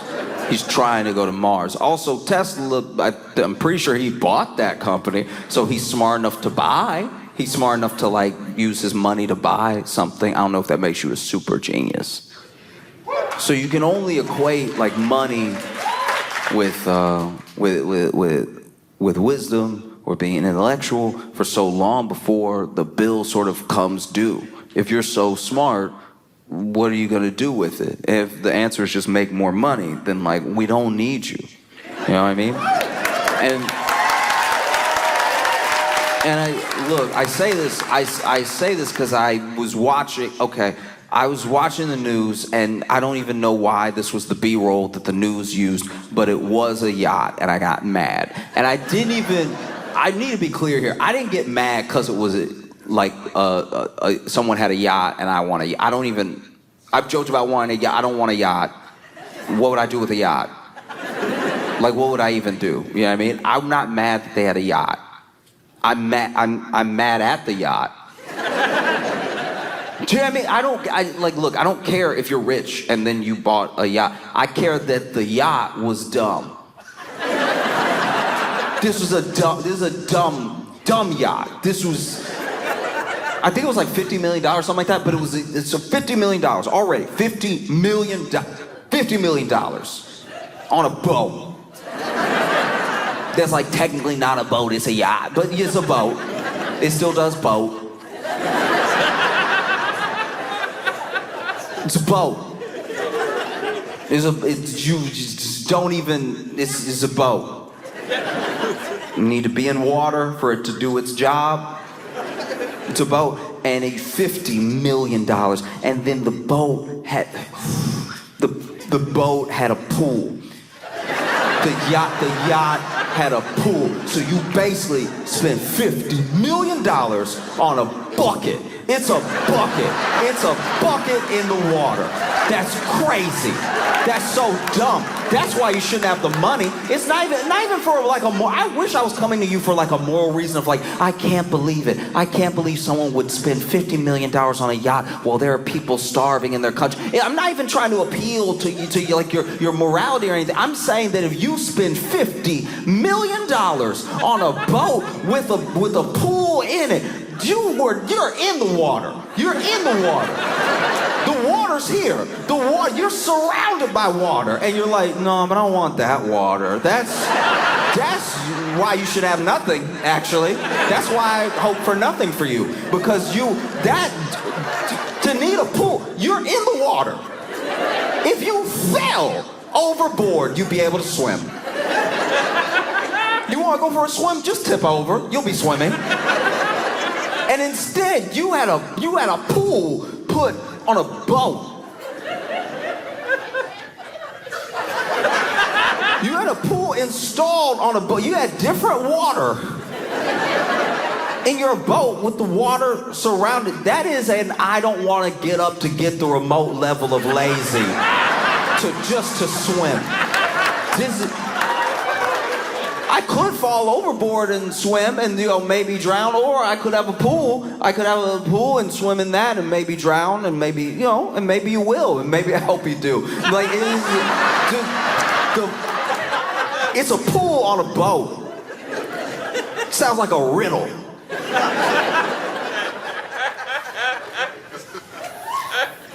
Why would you? Then swimming in it. Swimming in it. Swimming in it just to get out and be like, oh, I think I'm gonna go look at the water.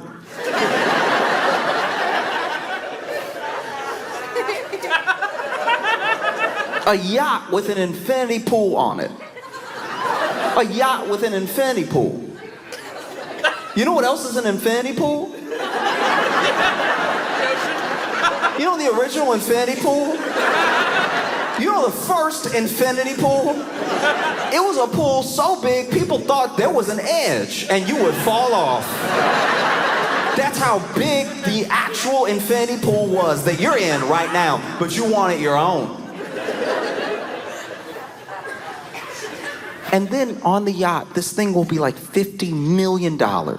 And then they'll give you a little tour of the yacht. I've watched a tour of a yacht before because sometimes I hate watch things. Because sometimes I have a lot of like hate in my heart, and you would think the only way to get hate out is with love, but sometimes it is with an overwhelming portion of hate. Like when you actually indulge in the hate, and then you have so much hate that it is spilling out of you, and then you look at all the hate on the floor and you're like, that was too much. Let me not do that again.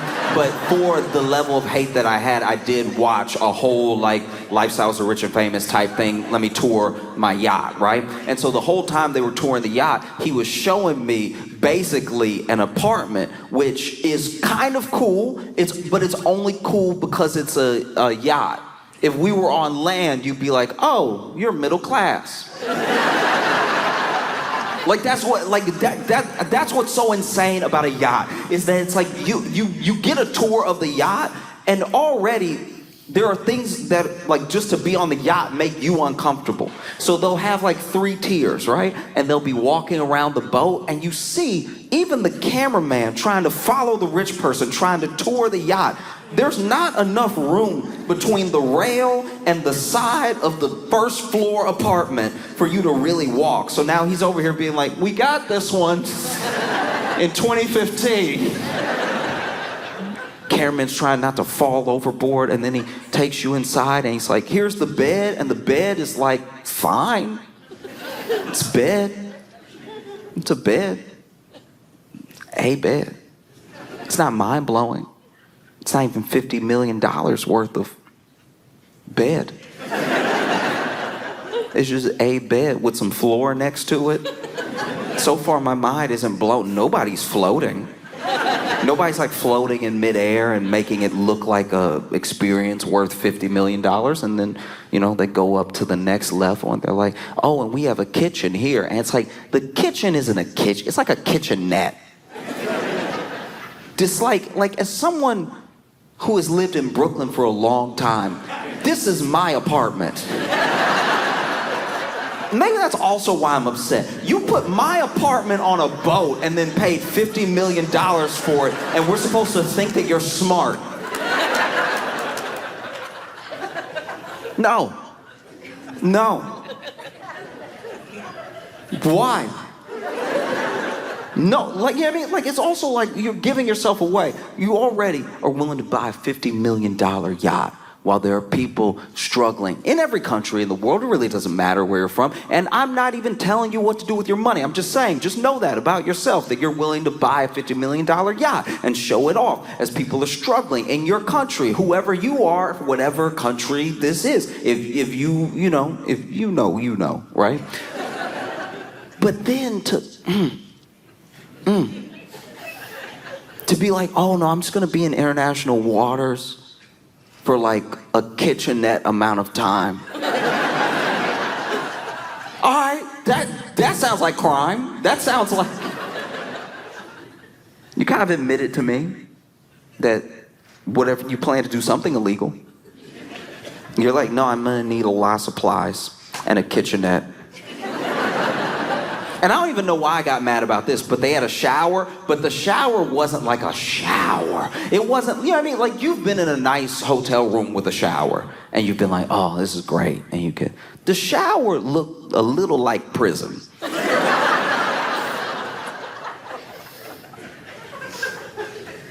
know what I mean? Like, I've never been to prison, but I've watched some documentaries.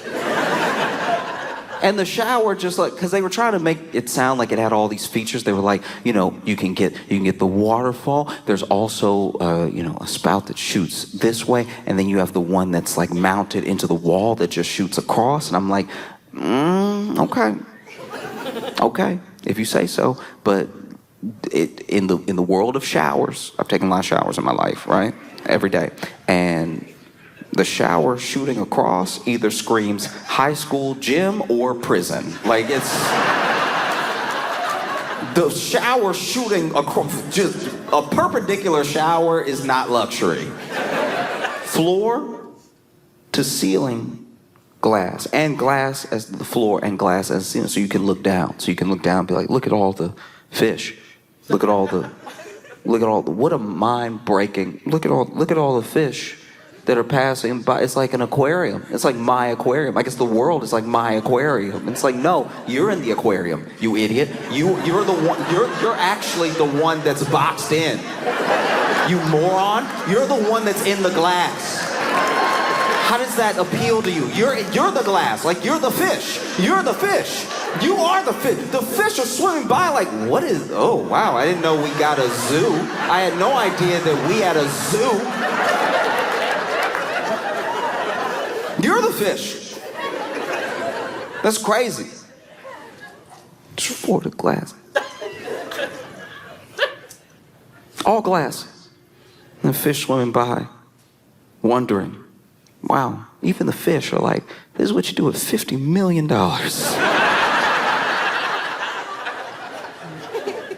Okay. All right. I mean, live your life, you know. And I think that's also why I got so mad, is because it's like you bought this $50 million yacht and you're not just greedy, you wasted it. Do you know what I mean? You're going to spend $50 million, impress me. You know, make me go, wow, yeah, that's definitely better than feeding people. See what I mean? It's $50 million. You should be able to get some dope stuff for $15 million and not just have a Brooklyn apartment on water that's shaped like a bucket. You know what I mean? Just wasted $50 million. All right. I'll let it go. I was angry enough about it, and I just needed to let it out. But it's like, at $50 million, like, just the land. You could buy acres of land. You could own a forest. You could own a forest and everything in it. You could go to a forest that you bought with your millions of dollars and walk right up to Bambi and be like, I own you now. Like, that's... You could do that, and instead you're like, no, it's nice to almost drown in a boat. That happened one time. There was a guy who had a yacht, and he had a pool in his yacht, and I don't know if he got like caught cramp or something, but he did like drown in his pool in his yacht. And I read about that, and I was like, and it's probably not a good response to have. That's not nice at all. You shouldn't do that. You shouldn't do what I did, but the laugh escaped. It wasn't like, I wasn't reading being like, ooh, I hope I see that. I was just reading, and then it was like, oh, and okay. Wow. Because it's just, it happened, I think, because we became so genuinely obsessed with money. Like, you know, the U.S., America, we start out as a sort of land of opportunity. People would come here for a fresh start. Usually it was like a fresh start. It wasn't actually like this land. We have like a money-hungry revisionist history of why people came here. There were people that came here because of religious persecution and for like a fresh start. Because you could get off a boat and just tell them your name was Larry, and they'd be like, all right, and then they'd write it down. There was no, yeah, I mean, like I don't even know if you get that in human history ever again, to just show up and be like, no, I'm Dave. I don't even know who you're. That's how we got like murderers. Like, there was a whole theory that like Jack the Ripper may have come to the U.S. That's how fresh of a start you could get. You could flee London after some of the most horrific crimes known to man, show up at Ellis Island, and even say, yeah, I'm Jack. Like, just, you could even tell them that, and they'd be like, all right, good to go. Mr. Rapar?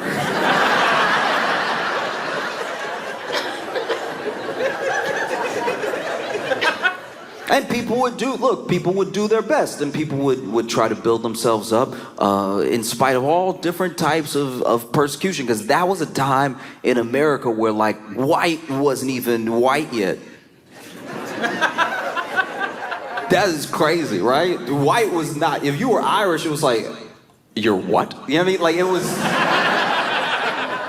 like, I've been reading about it in history. Italian, you would be Italian, they'd be like, oh. I don't even know who was white. Looking back at it, it's like, I guess if you were British, but then if you were too British, they were like, I don't think you're loyal to this country. You accent all thick.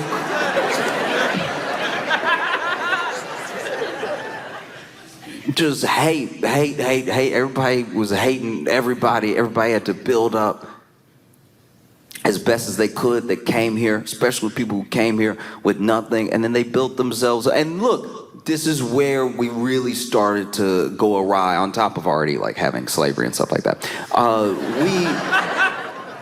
We started to build a system where as long as there was someone beneath me, I was like, I'm fine.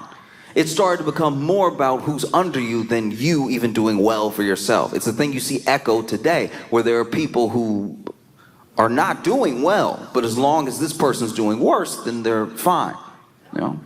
And as you build up, as you have more and more money, as you can pass down more and more money to your kids and everything, as you can one day be so rich that you pass down the money, and then you pass away, and then your kid shows up at the news one day to be like, I'm money. Like that, like, that kind of turned into what the American dream was. It went from like land of opportunity, get a little slice of this place for yourself, really build something, be able to take care of yourself and your family, and it became like, are you rich?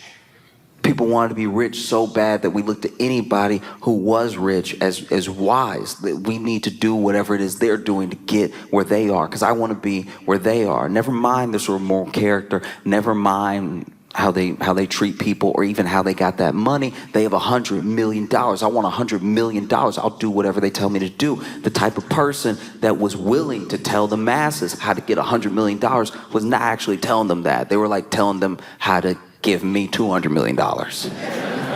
And I think it doesn't become apparent how crazy that level of wealth is always, because we're used to these people as characters. Right? So like, you're used to like a Zuckerberg as an idea of a person, because he is an idea of a person. You know what I mean? Like, it's like, no, look. I'm saying that he is his idea of a person. Like, you could, this isn't coming out right. I'm saying that he is doing a perfectly fine first impression of a person. I'm saying, I want you to hear me when I say this. I'm saying that, you know how when your 4-year-old draws you,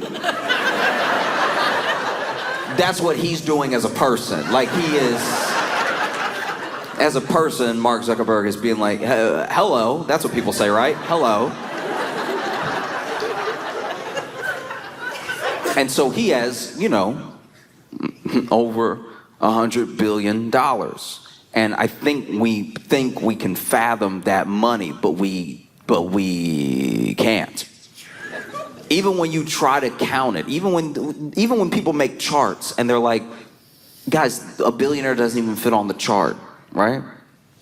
You'll still see someone who is incredibly wealthy, and they only have like, we know them from being rich, and they only have like $500 million.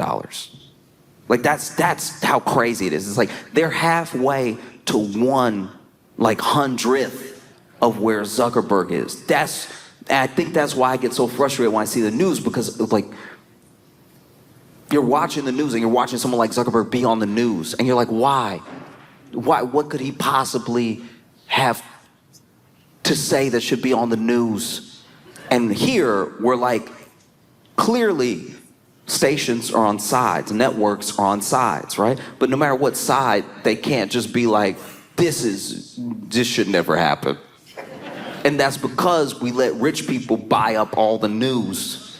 So now a rich person owns the news. And so even if a journalist, someone who went to school to be a journalist and someone who would like to tell people the truth as they find it out, they would like to do what they do in France, where in France they're like, this is the news in French. And then they want to do that, but in English for us. And then someone comes up to them right before they go live on air. They're like, oh, don't say it's bad though, just say it's happening. You know?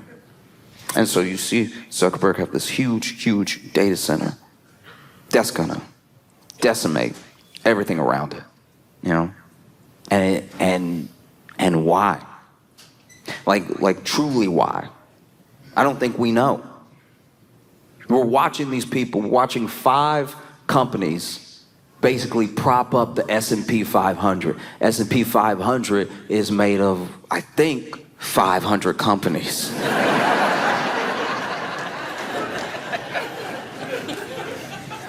Like, make no mistake, without those 5 companies, the market would be correcting. It would be wherever it is supposed to be because of how the other companies are doing, which is how most companies are doing, which means it's how most of America is doing. But we've propped it up with these 5 companies. These 5 companies have gone all in on AI, and they've gone all in on AI in a way that functionally does not make sense. You know, you look at Sam Altman, another candidate for person.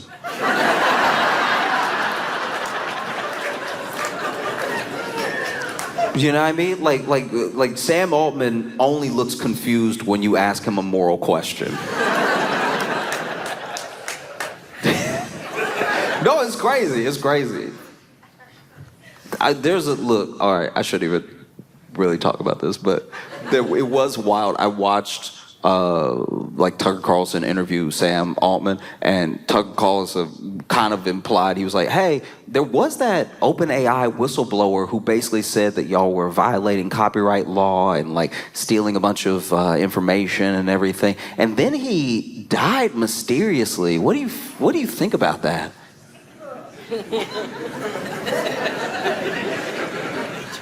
It's weird to watch Tucker Carlson unleashed on somebody you hate. Like, it's...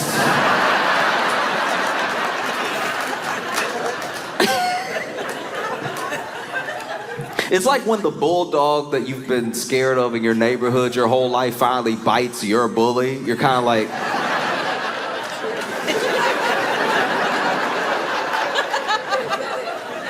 They seem to be canceling each other out right now.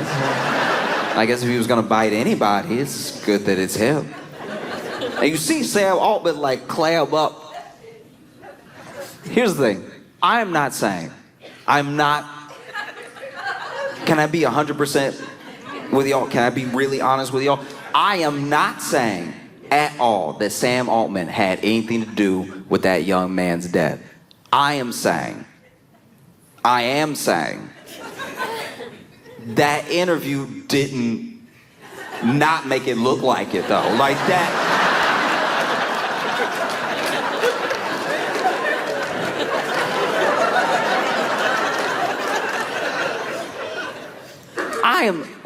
I try my best not to judge people because sometimes I don't even know what I'm gonna react like or do next in a certain scenario, right? And I think too often what we do to people is we say, I know they did this thing because of this thing, right? But all I'm saying is when you watch the interview,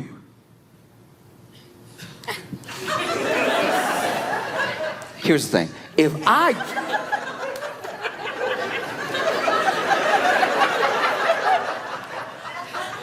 If I didn't like someone, right? I would be like, what? What kind of accusation is that? What are you trying to say? He asks him, and Sam is like,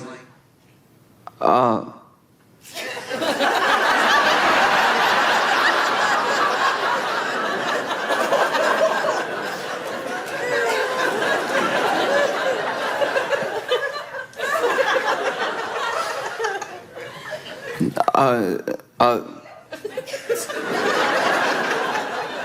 better start saying words soon.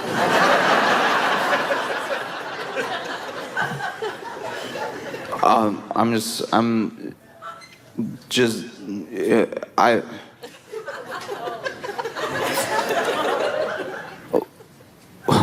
one of two things needs to happen in the next millisecond. Either you need to start saying, profusely that you had nothing to do with this, and like you need to really stake your claim that like you had nothing to do with this, and you're maybe even very upset by the line of questioning or something. Or if you are a robot, now would be a good time for your face to like open up, like Men in Black style, and have like a little alien be like, "How dare you?" Right? Like that would be great. Because this, you know what I mean? Like, you didn't get caught cheating. This is asking you about murder, right?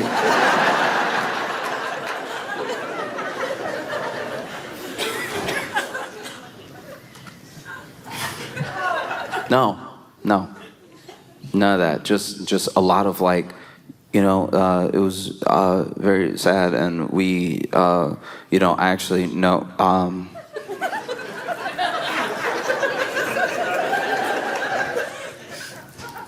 I was, it's just, I don't even know how to react because I've never been accused. And then Tucker quickly goes, "I'm not accusing you of anything." Get out of Tucker and be like, "I'm not, hey." Tucker act like he on a roller coaster at his own interview. What? What?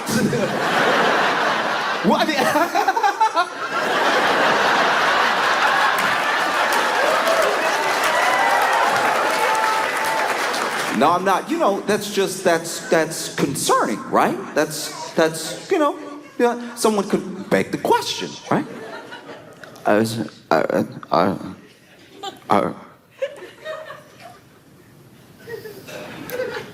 And then, look, to be fair, I didn't watch the entire interview. Maybe he came out with a very convincing answer 20 minutes later. But the substantial portion that I watched didn't look great.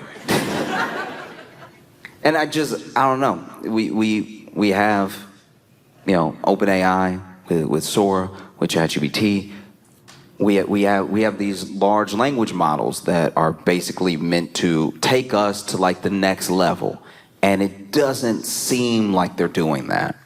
It just doesn't seem to be the case that it's taking us to what was promised, right? We were promised almost a higher consciousness. We were promised to be able to do our jobs with ease. And then in the backdoor deals, companies were promised that they'd be able to fire all of us. You know what I mean? There were always two simultaneous pitches. One, the pitch to us was like, this is going to improve your life, it's going to make you more efficient, it's going to be faster, it's going to get rid of menial tasks. The pitch to our bosses was like, he'll be out of here in like 3 months. Come on, man. And so far, AI is failing on both those fronts. Because we aren't elevated to some new form of consciousness. If anything, AI is giving people psychosis. Plenty of people have AI psychosis and becoming like more normal quicker than people are realizing it's happening. And here's a good test of the psychosis, right? If they talk to the AI like a friend, that's it. That's the. Did they name it? Is it called ChatGPT, but they called it Clarence? Then yes. They're in it now. If you're here and you're like, don't talk about Jan like that, you need to break loose. I pray for healing in your life, that you can break the psychosis. Because these large language models, they are imitations of what it would be like to connect with a person. It's not connecting with a person.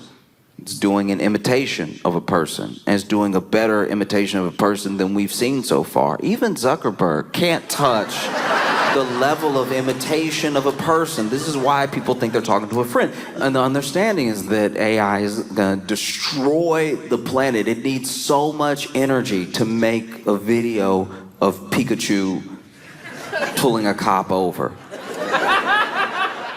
The actual model, like you look at Sora, right? Because they just released Sora, and it can do all these things. It can like make Martin Luther King rap or whatever. Like it can do all of these like very weird things that nobody asked for. And apparently, every single one of those things costs OpenAI $5 to make. So like when people are just playing around on the thing and they're just like, look, I made Bob Ross high five Gandhi, $5. All right? So they are burning through money.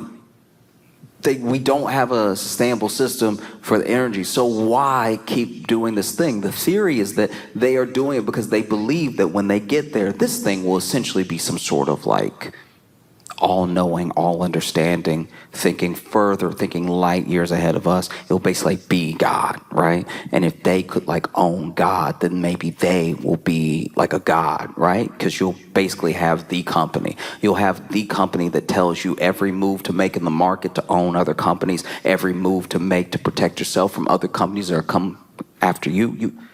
You would be done. You would be, you know what I mean?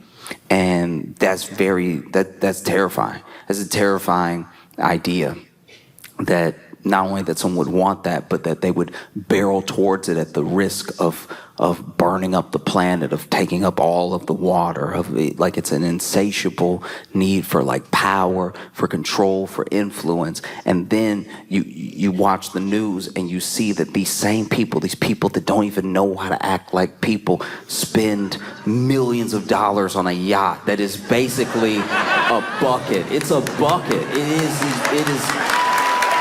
That's how you know they don't know anything. This is what you spent the money on, knucklehead?